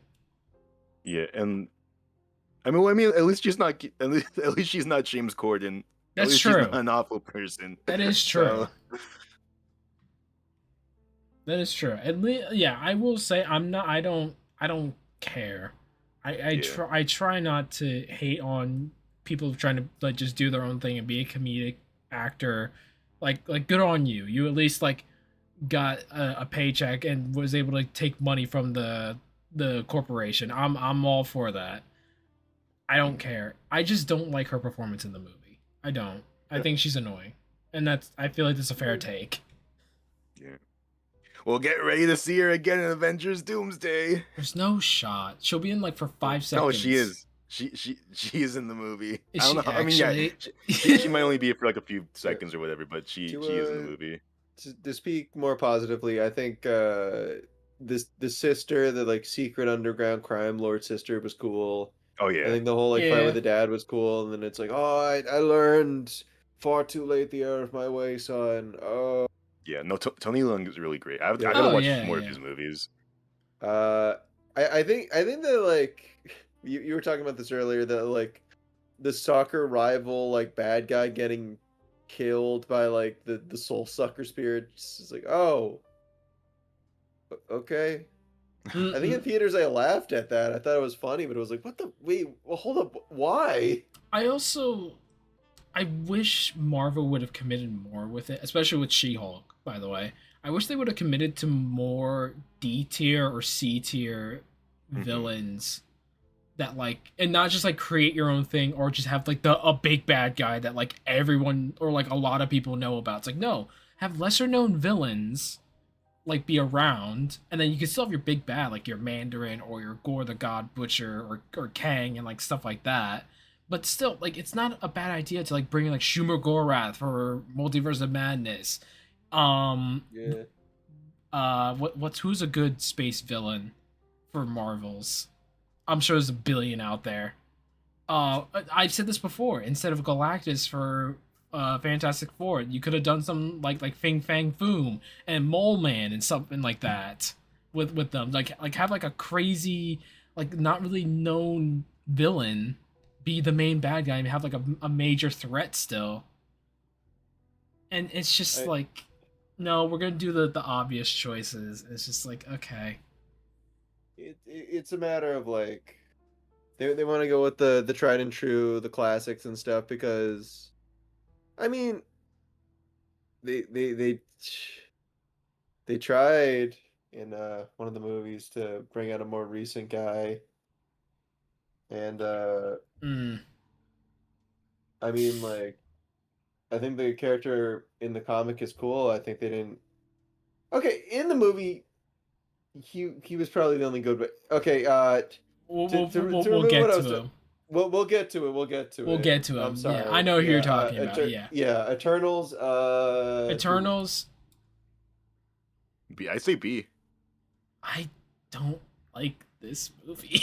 I just I don't. used to not like it, and then I kind of understood more of what Chloe Zhao was trying to do with it. And it's not perfect. It's a very messy movie that was probably the subject to some rewrites, but I appreciate the movie for being a bold swing for Marvel in the midst of like doing the same thing over and over again. Mm-hmm. Unfortunately, it's also bogged down a bit by segments of the movie that also do the same thing over and over again. But I think like the thesis of the movie of like being this like weird like sort of avant-garde uh ensemble superhero piece. I think Yeah. it wasn't what I was expecting when they said they were going to make an Eternals movie. Like I didn't know who the Eternals were. I just knew they had to do something with space, so I thought it was going to be another cosmic adventure. But no, this was like more of like an earthly, like more introspective kind of movie. I thought that was like kind of interesting. The runtime's kind of bloated. Uh, some of the characters are underutilized, but I think I just again like I just appreciate the movie for just being like a bold swing because I think Marvel needs like way more of those than just like doing the same thing over and over again. Mm. Yeah, I can understand that. Frank, do you have any For take on? Eternals. Yeah, for Eternals, you have any take? To keep it 100 with you, I saw the movie. I was incredibly disinterested in the movie. I did not watch the movie. I heard everything about the movie, and I was glad I didn't watch the movie. I just Where do you guys want to put it is your own thing, but I kind of to want to put me, it like a like low C, if like as the highest it would go, yeah, like because I can understand Yeah, people liking it. I don't know basically anything about it, so by all means, I'm putting my trust in you on this. This was in that part of Marvel where I was Mm-hmm. just so like, okay, there's the one we care about, and then there's gonna be like the one or two shit ones we hate in between. Yeah. And I mean, like it's worse in Phase 5 where it's ooh, like bad, incredible, bad, good, bad, It's literally good. the meme of the MCU is so back, it's so over, it's so back, Yeah, it's so exactly, over. exactly. Eternals to me was it's so over. Yeah, and um, then No Way Home, well, we're so with back. yeah, we're so back, kind of. We'll get to that in a second. I just want to say Yeah. with Eternals, I think the issue is that I don't know because Derek really did sum it up. It's like the runtime's so bloated. There's too many characters, and there's not enough. But there's also not I enough think time to like get a good feel on all the characters without being very generic and then have people in the background. yeah, I think it's just more of their utilization. That's really the problem. It's just that they're not utilized in the best way. I think if they, yeah, honestly, if they just focus more on like the two main ones, the Rob Stark and I don't know her name. I can't remember her name. Oh, Gemma Chan. Yeah, I think if they just focus on those two as like the main two people and like they don't like recruit them, they more just go from eternal to eternal and to like slowly like piece it like one of them oddly enough it might sound like a bad idea and a retread of with the amnesia story, but like one of them like loses a bit of the memory and the other one loses another bit of the memory and they gotta like work together to like piece it together, and then they figure out the truth together and one of them is against it and one of them's like okay it makes sense, and like you have that clash. I I just think it sucks because you can kind of tell that Marvel like really wanted to lean into this movie for future world building of the MCU just because like a lot of the implications of what happened at the end of the Infinity Saga affect this Yeah. movie. And I feel like they Yeah. want to like go forward with this, but just because like no one liked this movie, it's like no more Eternals. Like we're never seeing them ever again. And to me, it's a shame, just because it's like now we're just pivoting to like Doom and all this, and it's like I Yeah. mean where we're going to eventually, but now we're just like speed running to the end because stuff happened. Yeah. I also Blade technically showed Uh, up. but not That really. that didn't happen. That never happened. Yeah, it technically didn't really. It doesn't matter. This movie doesn't matter. Yeah. Oddly enough, Harry Styles being in this movie and Patton Oswalt as like this little goblin guy, it doesn't matter. Nope. None of it matters. But anyways, No Way Home. Really liked it. The hype was there for it. I think it's okay. I don't think it's S tier. I don't even think I it's think A it's S tier. tier. I rewatched it a couple weeks ago. I still think it's S tier. I I've seen the movie like 7 times. I still think it's great. I think it's pretty good, but it's I need you to understand from my old ass head uh going to see like Sam Raimi Spider-Man in theaters, the third movie and stuff like that with my family. yeah. After seeing 1 and 2 and them being so fucking good, that that shit hit different. Even though as a kid, fucking love Spider-Man 3. Even though as an adult, I could be like, wow, that movie sucked. Yeah. It had cool elements and I love it. I still love it, but it sucks. Yeah. Going to see this movie, and I'm gonna keep it real. At the merits of the story and uh like the planning around it, it's not great. Mm-hmm. But for the pops of it, the nostalgia of it, seeing how they wove the story together, and it's comics, like fuck it, dude. Like we know Hmm. what we're about. Yeah. Seeing Tobey Maguire's Spider-Man again, like seeing that in theaters, seeing the end when fucking he's he's about to kill Willem Dafoe Green Goblin with the glider. You gotta look at Tom Holland about to do that, and Toby jumps in to stop him because he knows that's the right thing to do. That shit hits so different. That shit hits so fucking hard. And then in the end, Spider-Man's like, I gotta accept that to become Spider-Man, I gotta start all over at like ground zero. Oh yeah, that's cool. I really Yeah. like how they start from like ground zero with Spider-Man at the end. Like that's such a smart Yeah. way to do it. I think I think the beginning of how they got to the whole like villain thing was rushed. oy. It's a cool that fucking Daredevil shows up. Thanks, Matt. Yeah, thanks Charlie Cox. I didn't expect you to be here. I just You threw Charlie Cox out. yeah. Yeah, sure. But yeah, I feel like the first act feels rushed to me. It feels like okay, we gotta get here, and it's just like it's like don't really think about it. We're gonna get to them, and then we're gonna introduce the villains, and then we introduce the villains. And it's like all right, now we can play in this space of different Spider-Man talking to the old characters, and then we're gonna have them do some banter with like each other, and we're gonna do references and references and references and references and references and references. It's just like when you first watch it, it's like all right, cool. We got Andrew Garfield and Tobey Maguire back. That's awesome. Upon rewatch, it's much like how people talk about Force Awakens. There's literally a moment waiting for the clap. And it takes me out of the movie now. And I will say though, I also the version I rewatched was the extended version, and I personally feel like that one helps with the pacing in the first act because a lot of scenes are just like subtly like added on to and like are given more time to breathe in the beginning, and I think that like that helps the movie feel like more balanced without making the runtime feel too bloated. Like it's not like a big extended cut. Like it just like subtly adds like small things to make everything feel more fresh, essentially.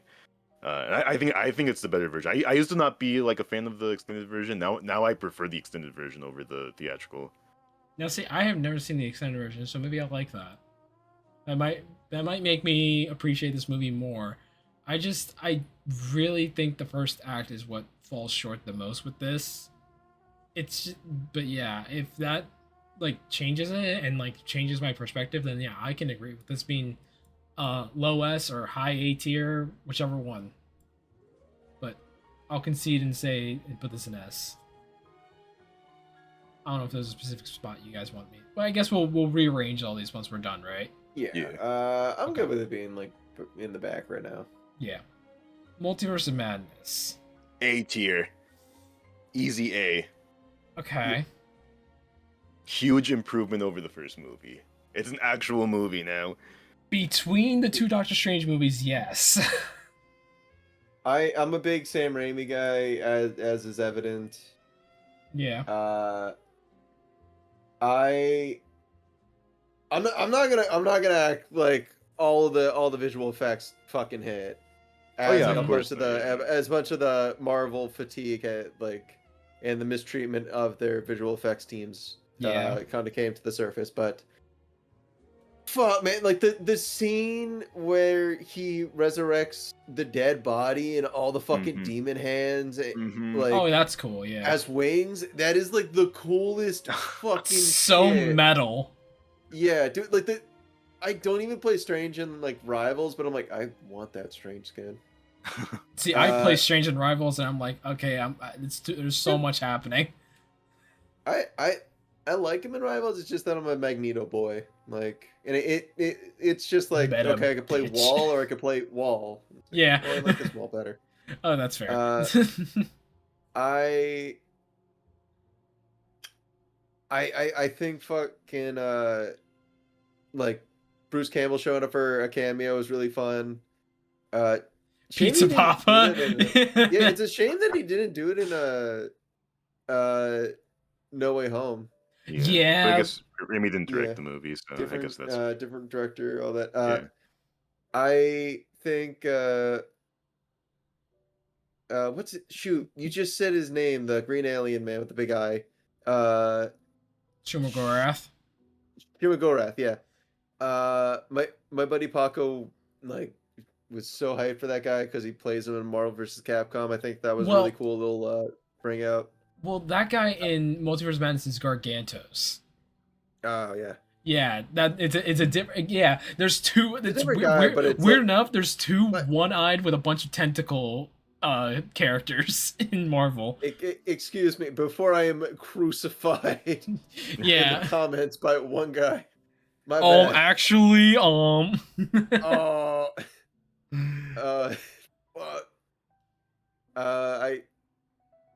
I think the whole story about like Steven effectively becoming like a surrogate father to this new girl.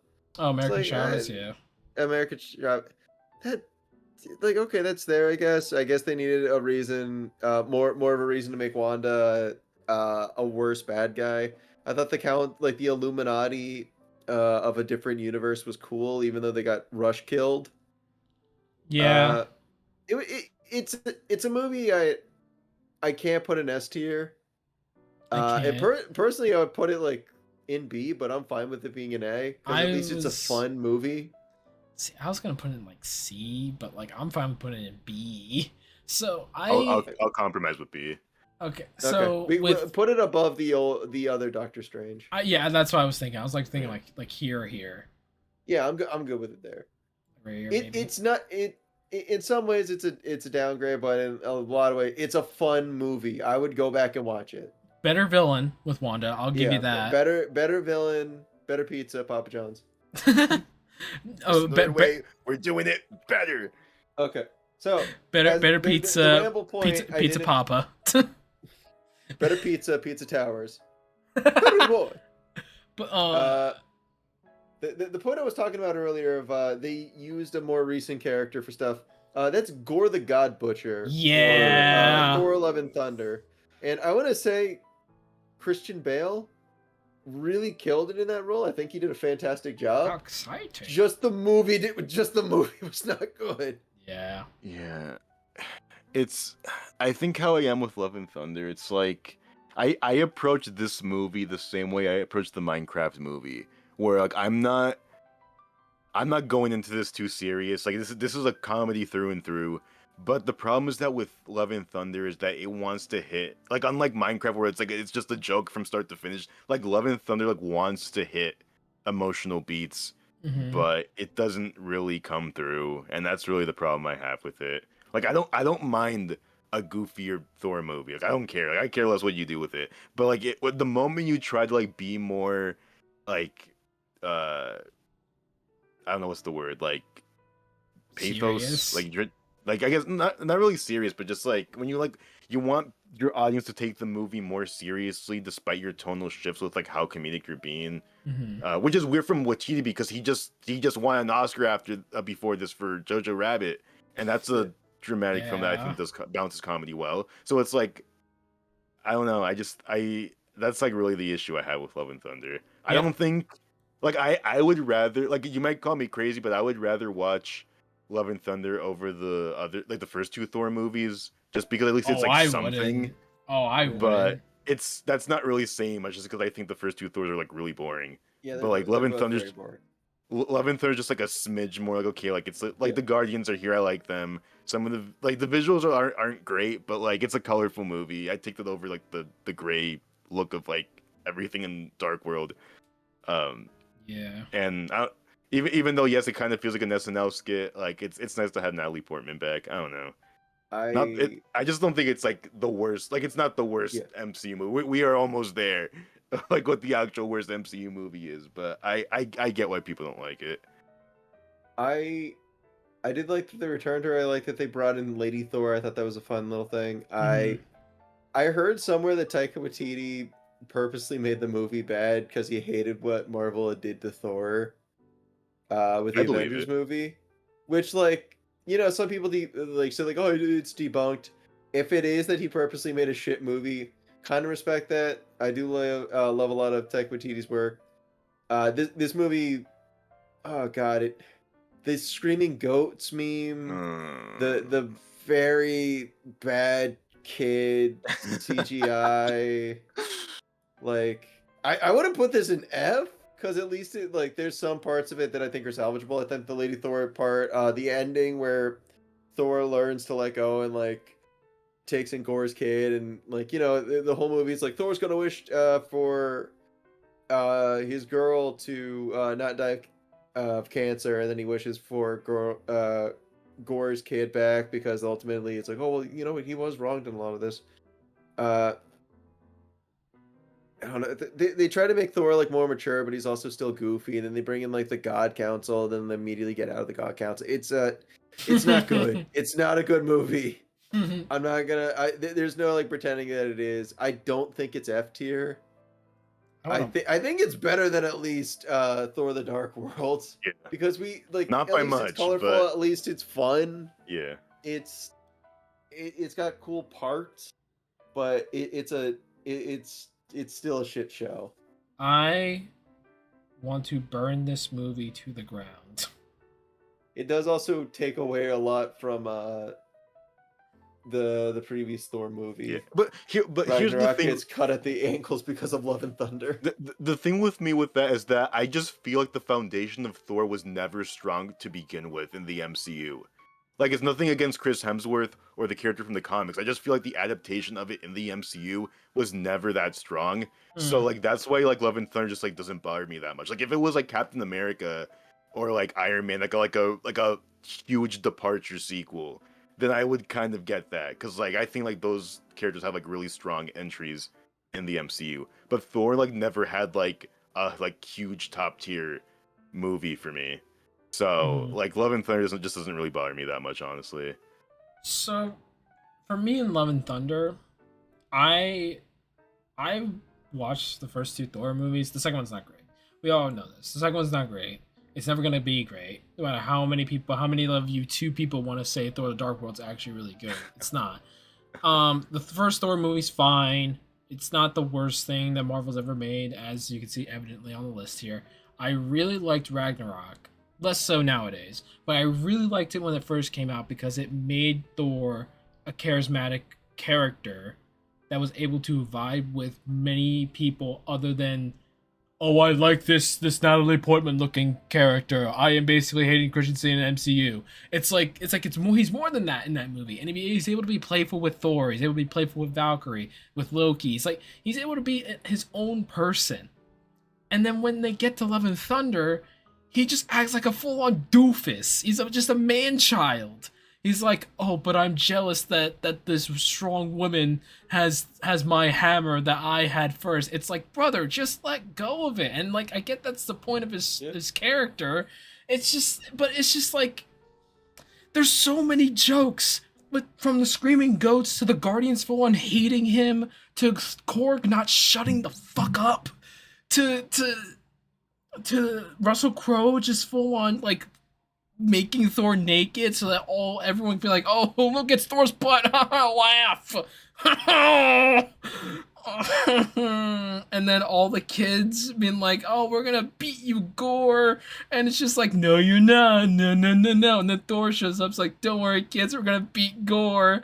And then they beat Gore. And then he's like, no, I'm gonna have a trick up my sleeve. I'm gonna run through the portal and I'm gonna wish for everyone to die. And except Thor's gonna be like, but you shouldn't, though. It's like, okay.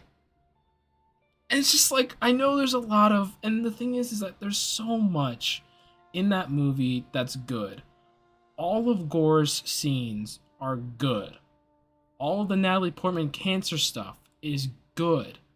The problem is that little nuggets of gold in shit is still shit. And it's easily one of my least favorite MCU movies. I can be talked out of it not being an F, but it is seriously one of the lowest of the lows, and we're not even at my least favorite MCU movie. There's two more here that I think are worse than this, so I'll concede with it being low D. Put it above Dark. You think? Okay. Yeah. Okay. Okay. So, anyways, Wakanda Forever. Finally, some real food. Actually, I think this is better than the first Black Panther movie. Yes. I am waiting for people to realize how good Wakanda Forever is. Like, this is like the only MCU movie to like at least almost get me to cry. Like, there was like a scene from the movie that like showed up on like my timeline a while ago. And I just like started watching. I was like, oh no, I'm in the feels now because of this movie. Like, I hope that like with like the release of Sinners this year, like I hope people go back to Wakanda Forever and like, yeah, like it's not like obviously like it's nowhere near as good as Sinners, but like it's still like Coogler like always knows what he's doing, even when he's doing a big studio movie like this, and like especially with like how personal this movie is to him, just because like he was like extremely good friends with Chadwick, and like he was like the life force of this sub franchise, and just like crafting a movie with him and like the rest of the crew who are also like really close to Chadwick, and just like making this movie as a not just like as a tribute to him, but just as like kind of like a catharsis to like get through that grief, I think is like really insane.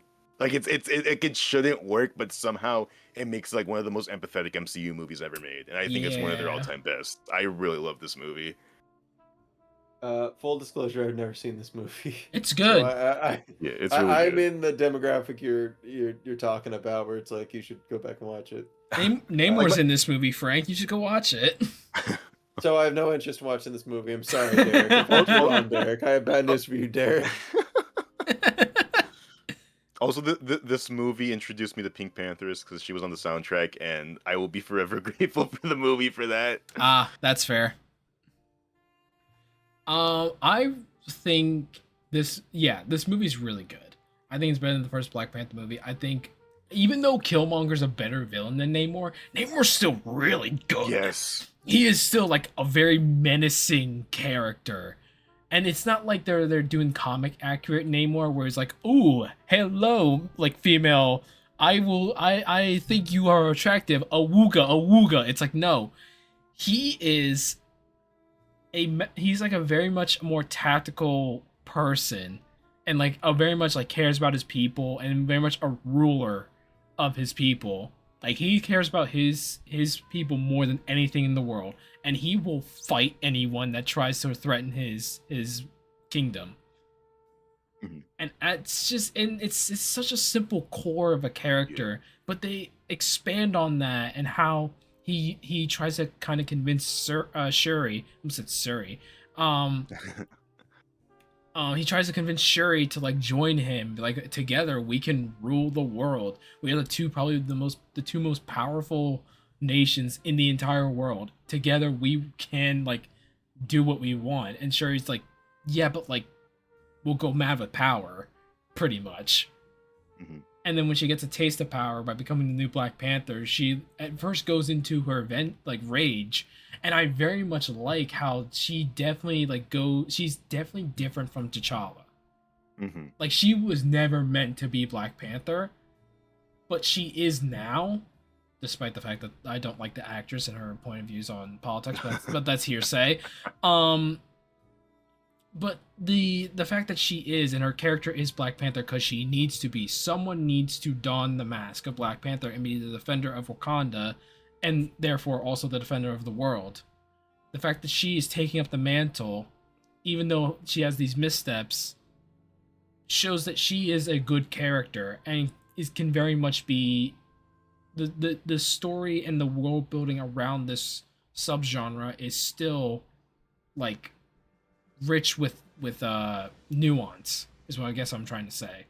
Yeah, and I just love the whole duality theme of the movie, like especially like with the whole thing with like the telekineal and like that analog to like in real life with like Mesoamericans, and like how like they're just as foundational to the world like as much as like how like Wakanda is like its inspirations from like Africa. Like there's that parallel with like the telekineal.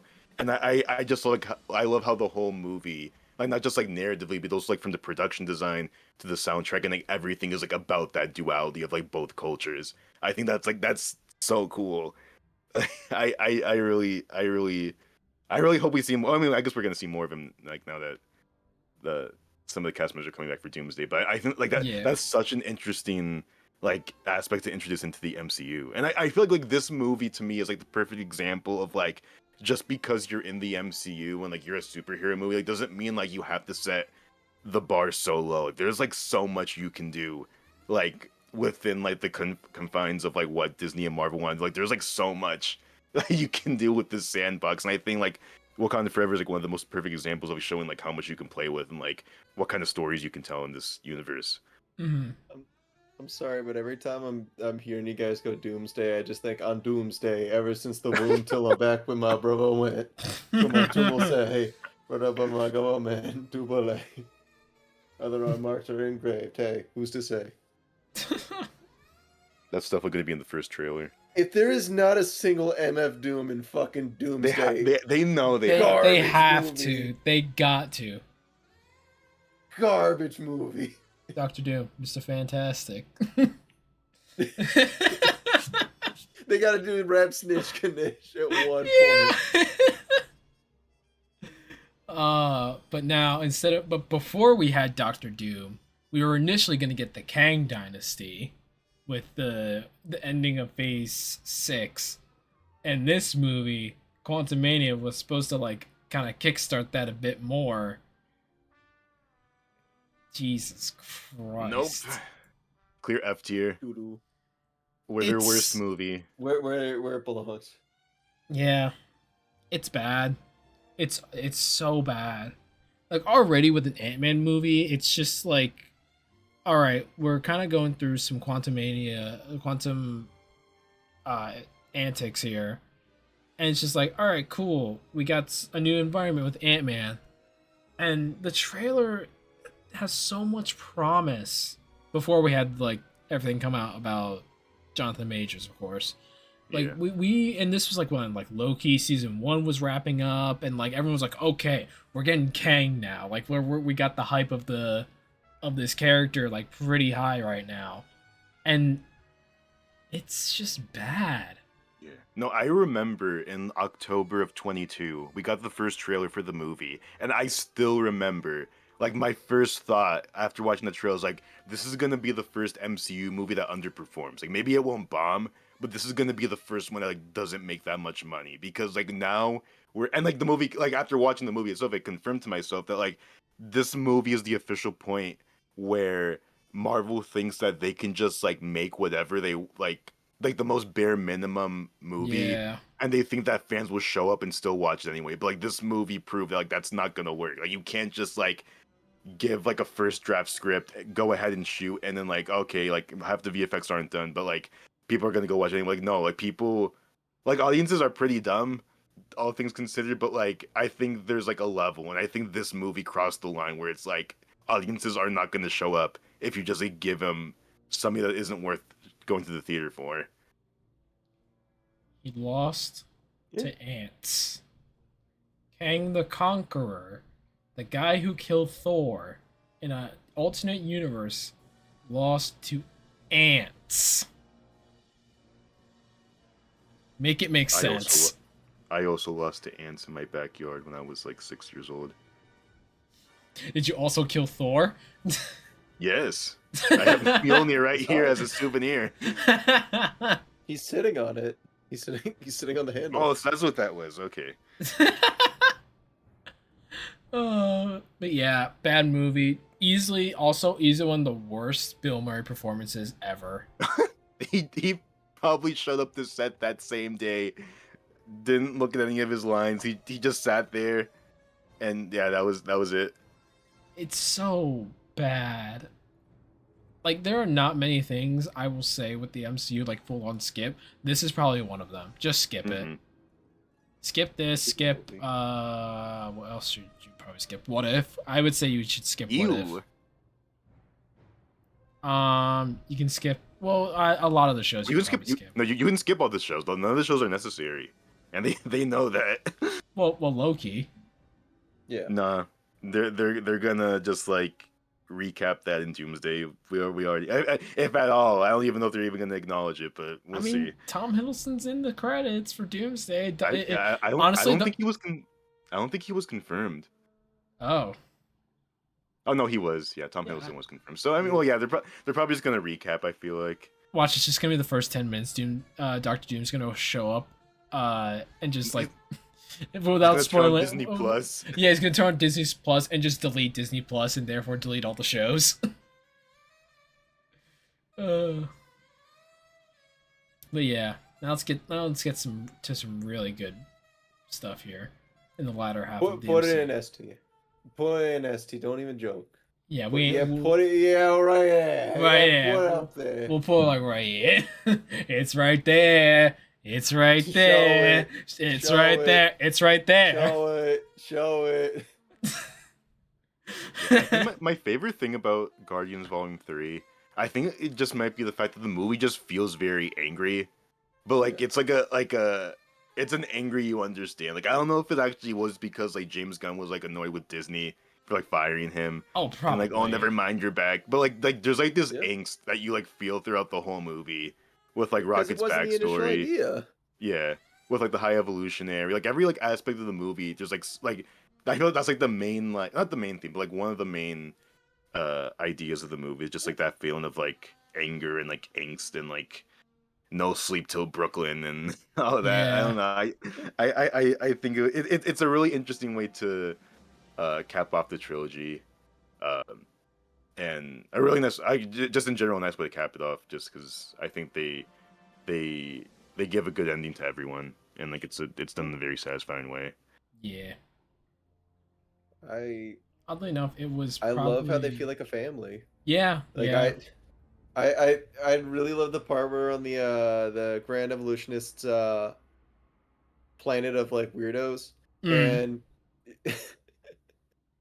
Quill draws, he looks like this, and the Mantis and Drax are like, "Did you draw that?" It's like, "Yeah, that's really good." Oh, can I have that for my apartment? Yeah. Aww. Drax, don't you dare put your feet up! I can see you. I appreciate Drax is kind of like really like gone from like major threat to like running joke, but I appreciate at the end of the film, it's like his sensitivity is what saved them. Yeah, like him being like kind. Also the part of what was it, Nebula was like, why do we keep you around? And Mantis goes like, because he's stupid and we love him. Yeah. Don't talk to him like that. And I'm like, that's what family does. Leave that little guy alone. She for real goes, leave the little guy alone. The little guy being a grown-ass man. The story of rescuing Rocket's really cute. It's it's so cute that they're like, we're gonna do fucking everything to save this goddamn vermin, and I mean everything.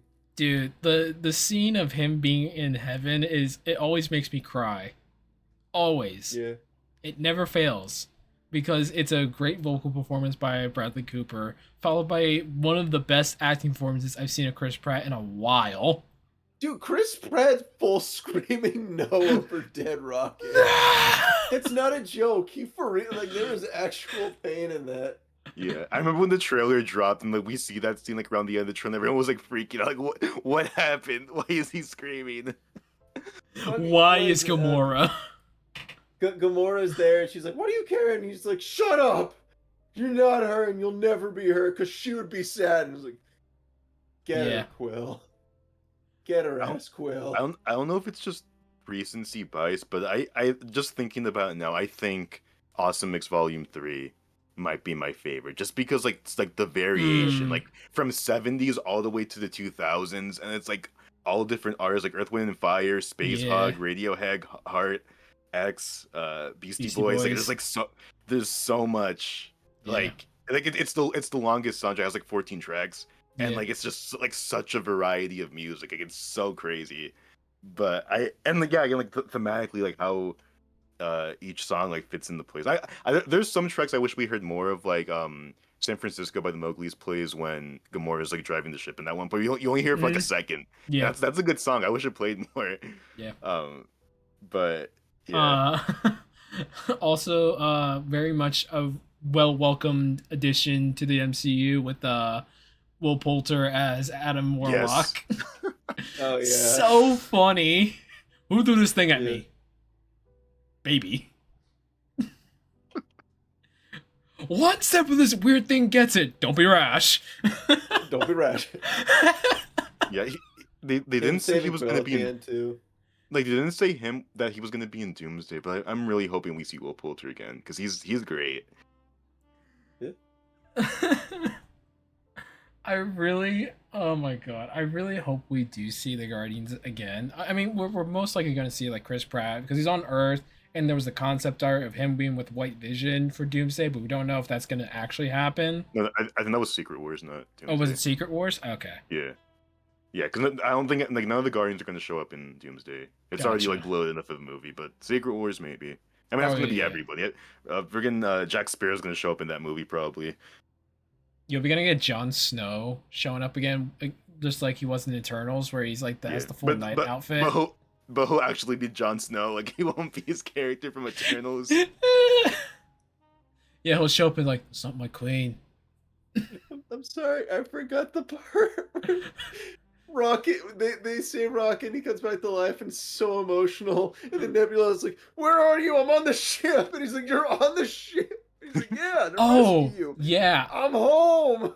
Yeah, that whole bit is funny, but it also coincides with before I was saying how that scene makes me cry. It's like what really brings it up to like full tears is not even like when Rocket comes back and everyone's like, "Oh my god, you're back." It's the first thing he says is, "Where's Nebula?" Because he's been through it with her. And her reaction to when she finds out he's okay, and like that's like the most to cry on the phone. Yeah, like dude, so good. Yeah, it's like how I wish they hit that emotional core with Finn in Last Jedi, where he's like, "Where's Rey?" But they just didn't. Anyways, but this is MCU, not Star Wars. So anyways, the Marvels. Probably D. That's where I'm putting it, at least for me. Listener, I hope you realize how much I appreciate you all, and I thank you if you're listening to us still. The mental anguish I went through with this movie, I watched it of the day of this recording, along with Brave New World, and I enjoyed Brave New World. I thought it was a fine movie. We'll get to it more in detail in a bit. But right after, I watched The Marvels. And God, was it just it was studio interference, the movie. Yep. Yeah, like personally, I think Quantumania is a worse movie, but I think The Marvels is the culmination of everything that and like not just Disney, just like any major Hollywood studio could do to a movie just because they're so concerned with box office results. And the ironic thing is that's the biggest bomb in the entire franchise. Mm-hmm. Like if Yeah. if you interfere with a movie so much and if you stretch yourself so thin because you're making so many TV shows and movies that you like this is like the final product you end up with and like you got to get it released because the quarterly earnings you got to release something in November of that year, like this is like what you end up with, and it's just like a whole hodgepodge of a mess. And it not only does it like is it like a financial loss, but like it's also like it taints the reputation of what you've like spent so many years building up. Yeah. And I think that that's really the worst thing about this movie because it's nothing against Nia DaCosta, like she tried her best, nothing against the actors, they tried their best. It's just like it's a movie like it's the factory processed meat movie where it was like assembly lined to and manufactured to be a certain way and it just didn't work. I think it's a shame. This It it movie feels like how you it's eat Burger King nuggets. it's the Lunchables of movies because it's just That's a better That's one. it's being just that's being chemicals. nice. It's just yeah.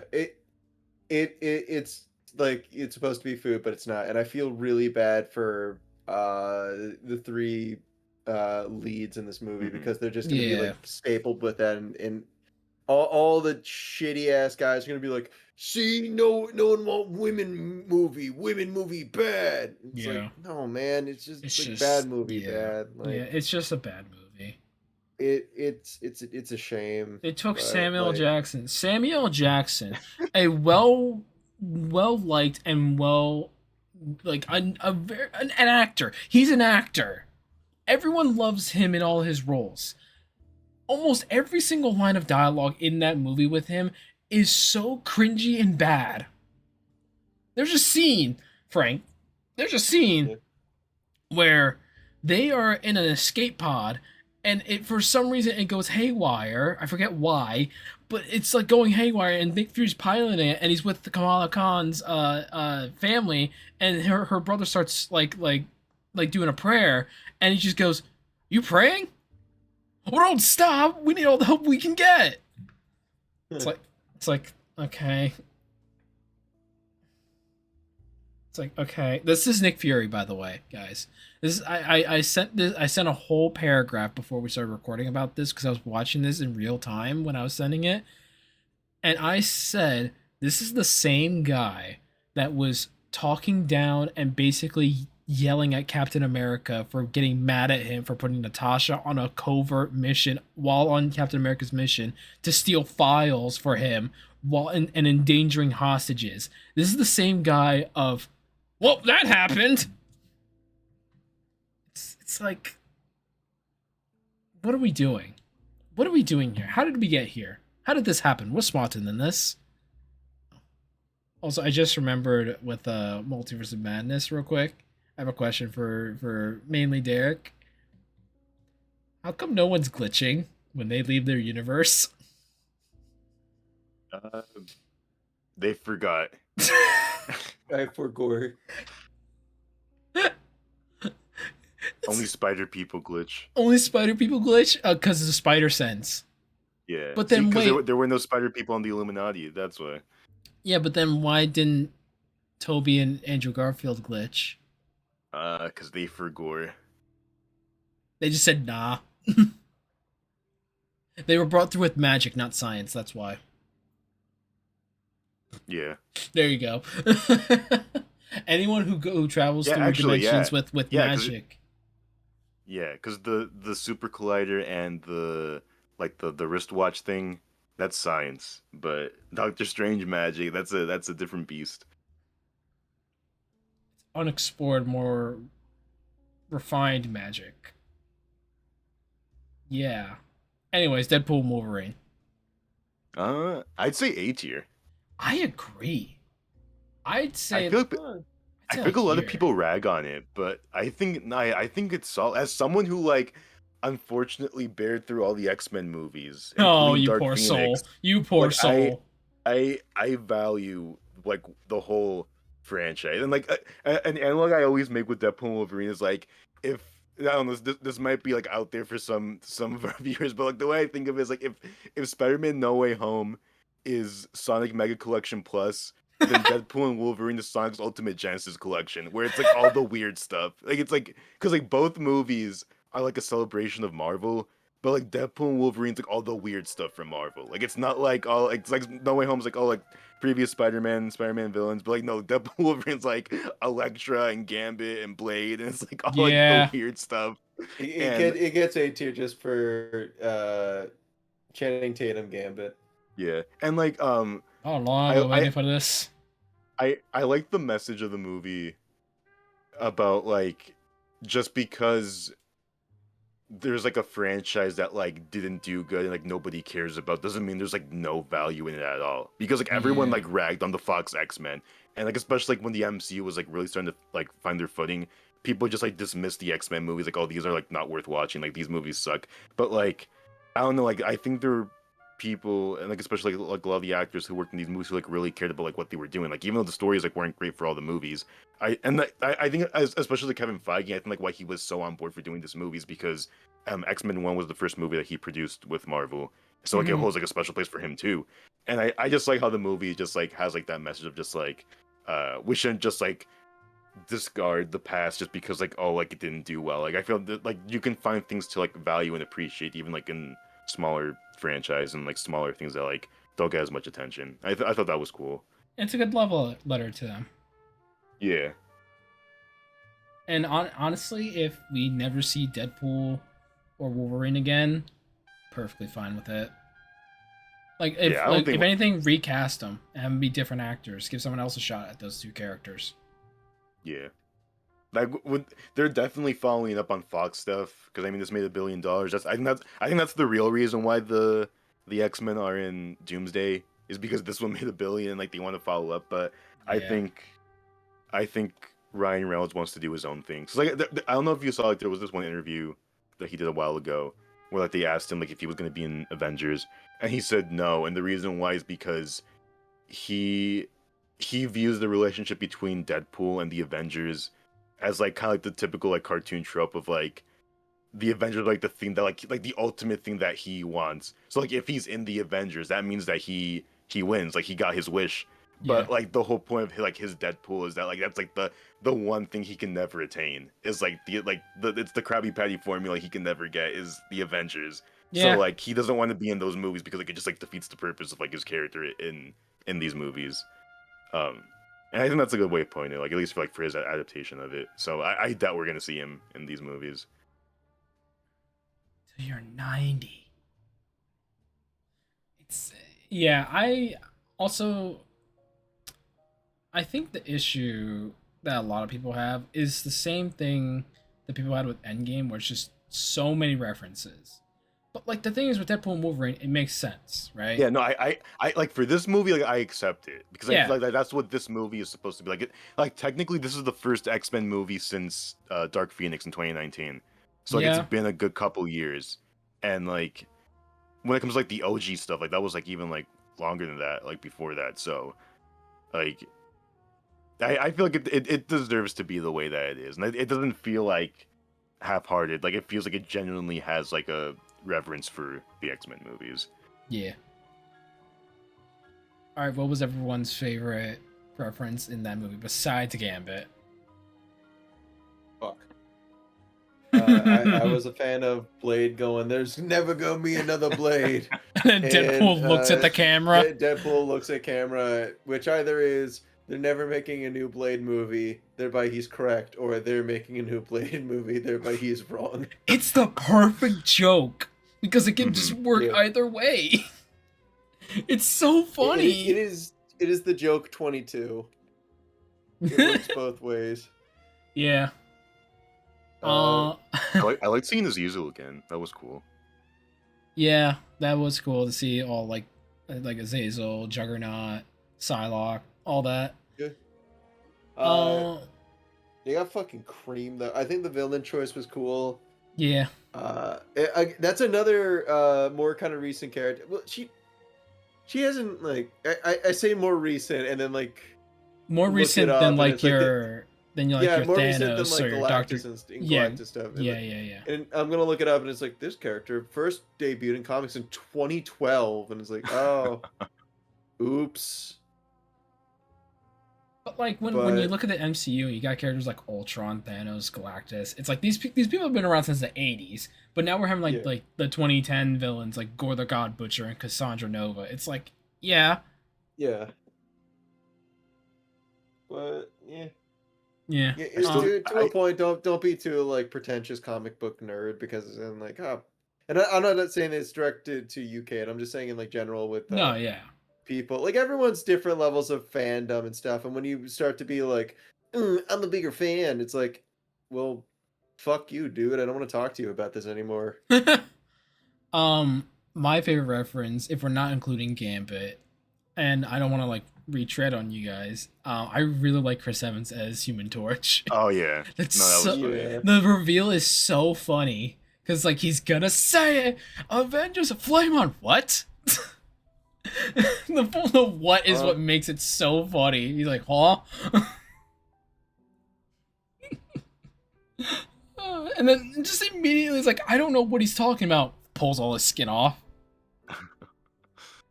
Just hard cuts to the end credits scene. I was like, this is exactly verbatim of what he said. Gotcha, fuckers.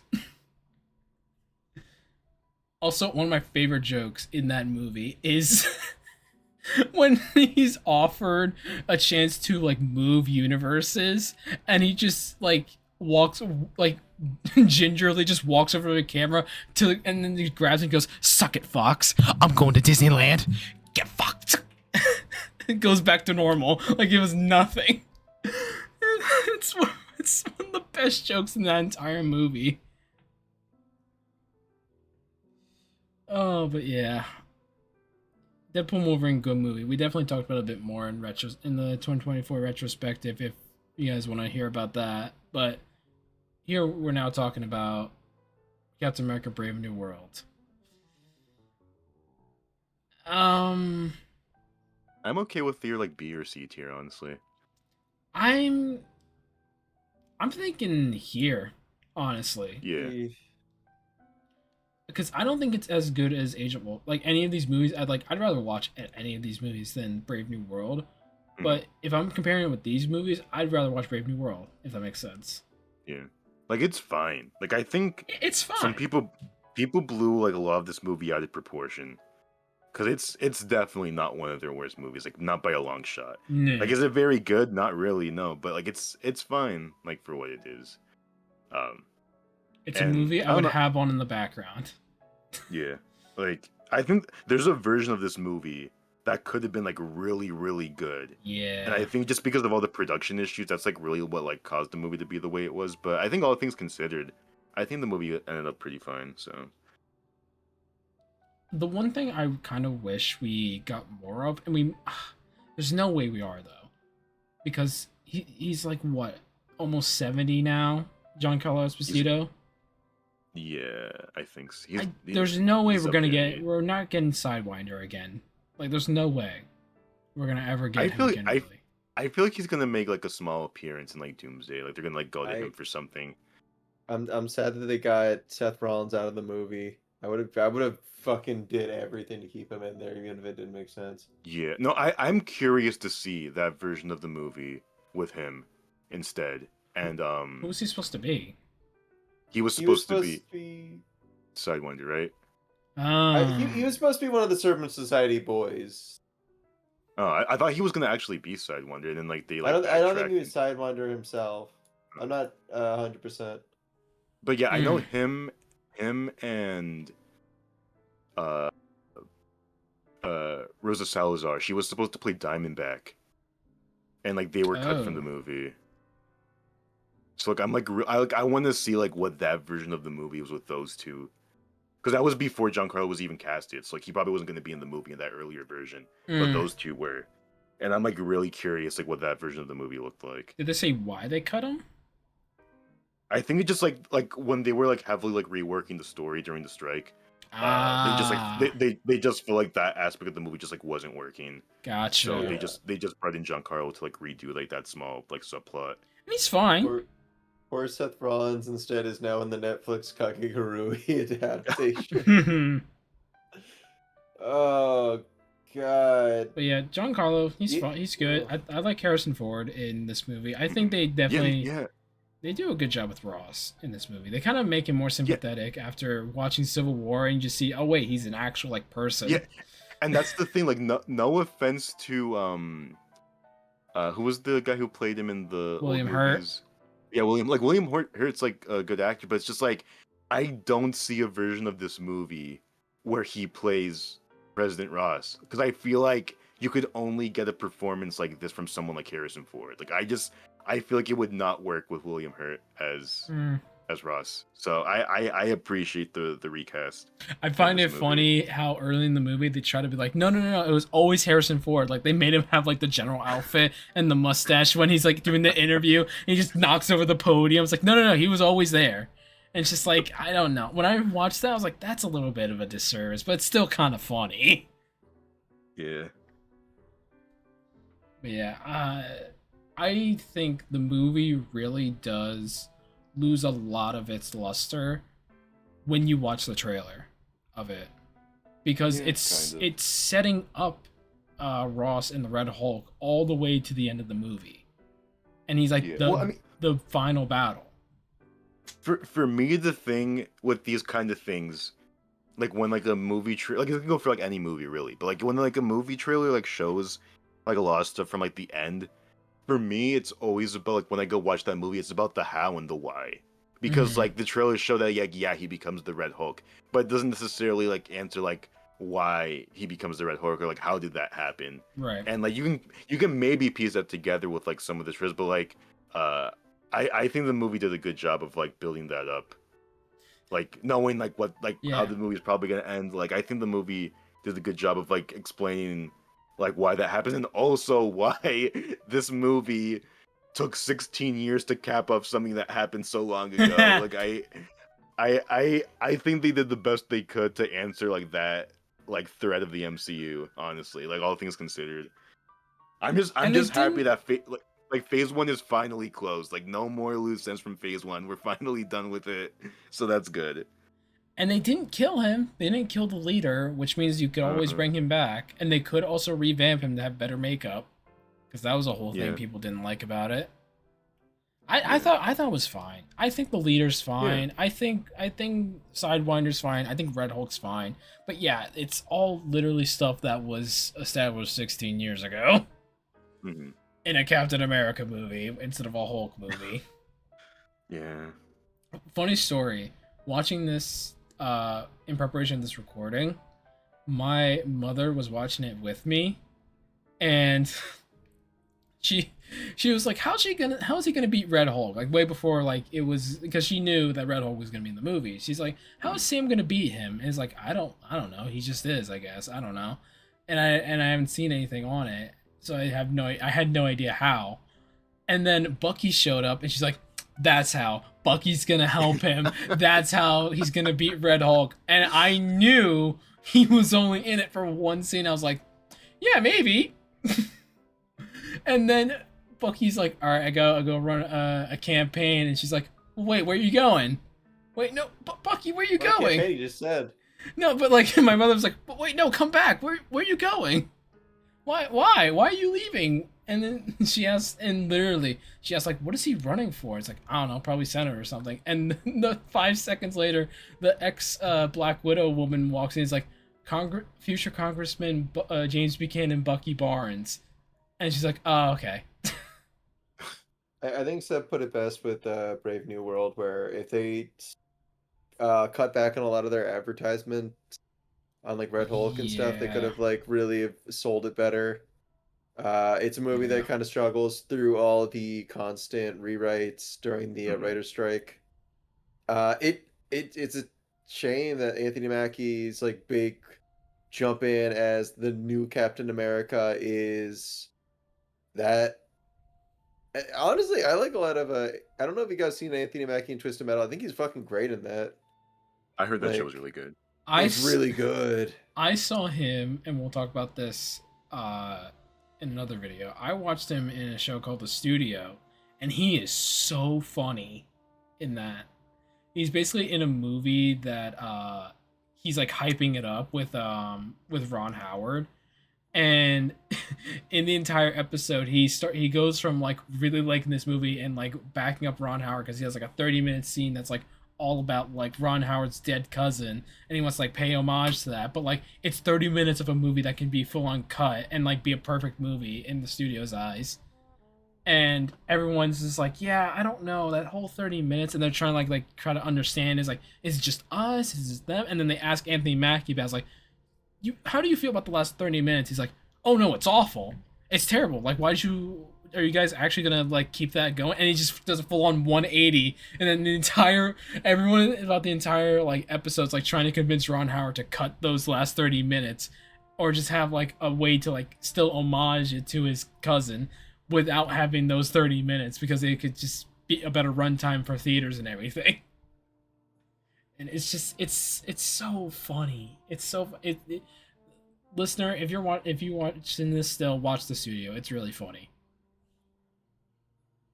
But yeah, I digress. All right, last one. Last one, Thunderbolts. I have not seen this movie, so I don't know. I have. It's very good. Okay. I wasn't a fan. I'd say D tier. I'm not gonna say D tier, but in my mind, I would say somewhere like end of B. I could stomach it at like top of C. I thought it was fun.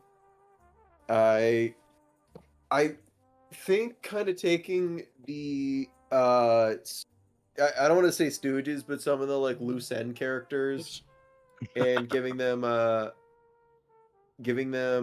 purpose, having it that it's like, oh well, what has this person been doing in the background, like Ghost?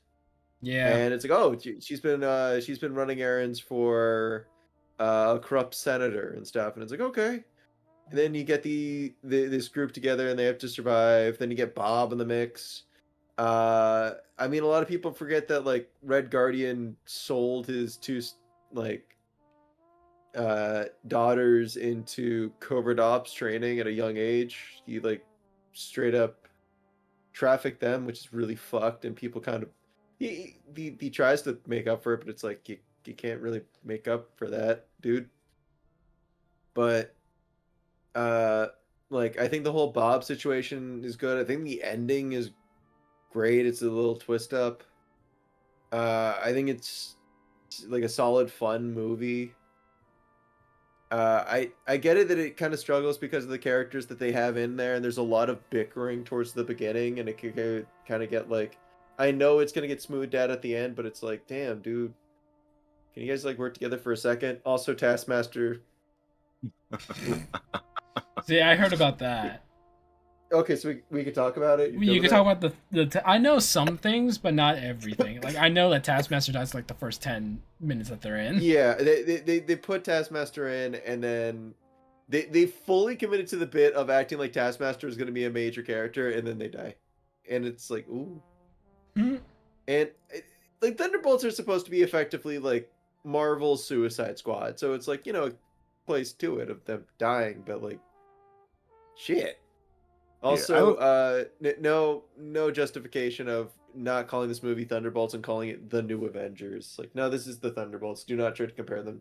Like, saying this is the New Avengers is what drops scores, because it's like, no, make it its own thing. Have it be its own thing. It's supposed, like, if anything, it's a continuation of Black Widow, and for that, it does, I think, a much better job than Black Widow. But trying to state that this is like its own Avenger movie is not there. Yeah. I think it does a lot of cool world building too, but we were just talking about with Brave New World, how Brave New World was like, we felt like the trailers kind of ruined that movie's experience. That was me with Thunderbolt, because I feel like sitting there in the theater watching Thunderbolts, I felt like I already watched like more than half of the movie. So I just like felt nothing while watching because like, oh, well, I saw this already. It was in the trailers. Like I saw each trailer. And, like each trailer shows like each arc of the movie, and it's like nothing like really feels surprising, like a twist to me or anything. And then like just like judging the movie like on its own, like my biggest problem with it is I just feel like nothing is like earned because like I've seen all the shows and movies that like all these characters have been in. Like I am like fully aware of like who these people are already and like where they came from, everything. And I was kind of rooting for this movie because like I like the whole idea of getting like all these like D-listers and like playing them together, and they like have to like try to find a way to work together somehow, and it's like messy and everything. Like I think like those kind of movies always can be like really fun. I think especially within the MCU. But I think the problem is that this movie, like we never get that moment where everything comes together. Like it's like kind of like what Frank said. Like there's a lot of like bickering and stuff in the first, which is like to be expected. It's like obviously these guys aren't gonna get along. But I feel like for me, I don't know if it's just because maybe I just saw it wrong, but like that never ends. That's the whole movie. They never get along ever. And it just like I get the movie's supposed to be like more like dark and like kind of like grungy, but I feel like it has this sort of mean-spiritedness that never goes away either, even like after like the resolution and everything.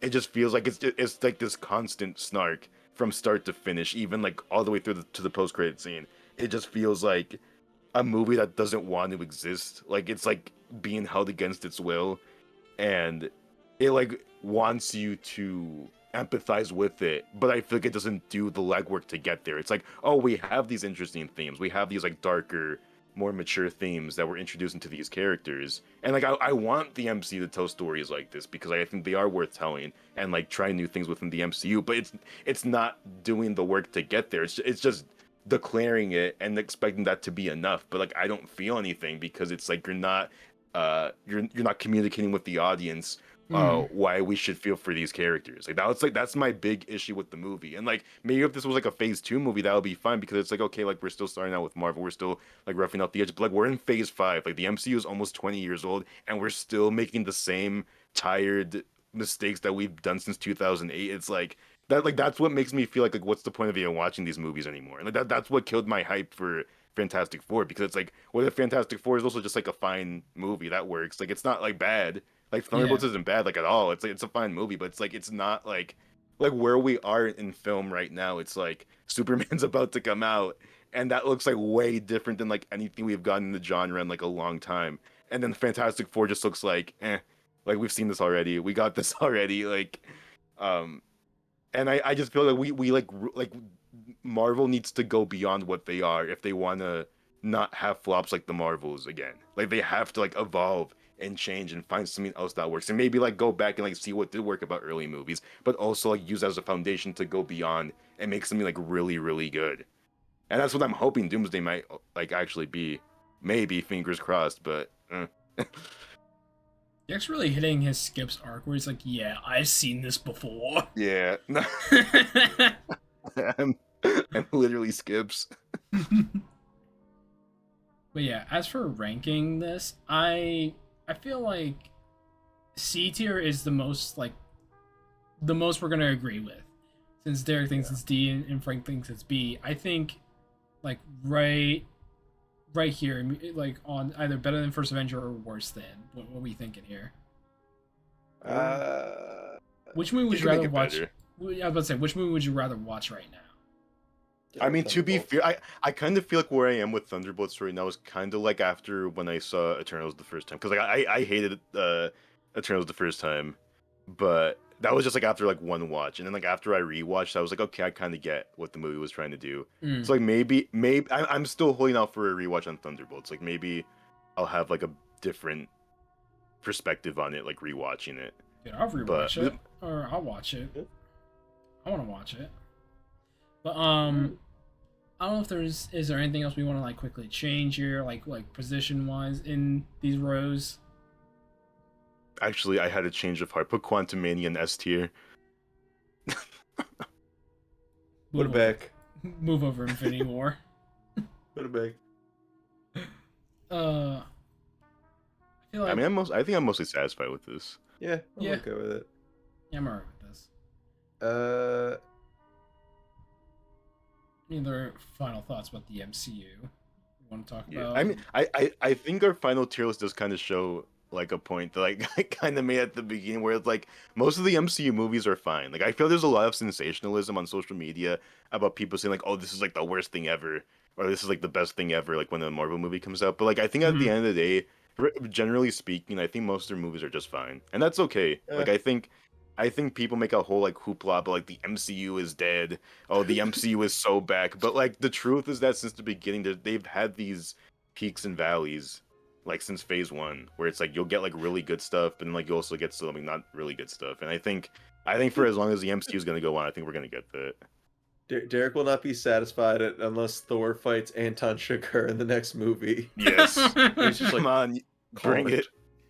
On that note, listener, I think this is a good point to wrap up. Thank you so much for watching or listening to us. If you're listening to us on Spotify or Apple Podcasts or wherever you're listening to us, rate us 5 stars on that. If you're listening to us on YouTube, like and subscribe and all those buttons. Follow on our socials. That includes Instagram, Blue Sky, TikTok. We got a Patreon where we have all the back catalog of everything without ads.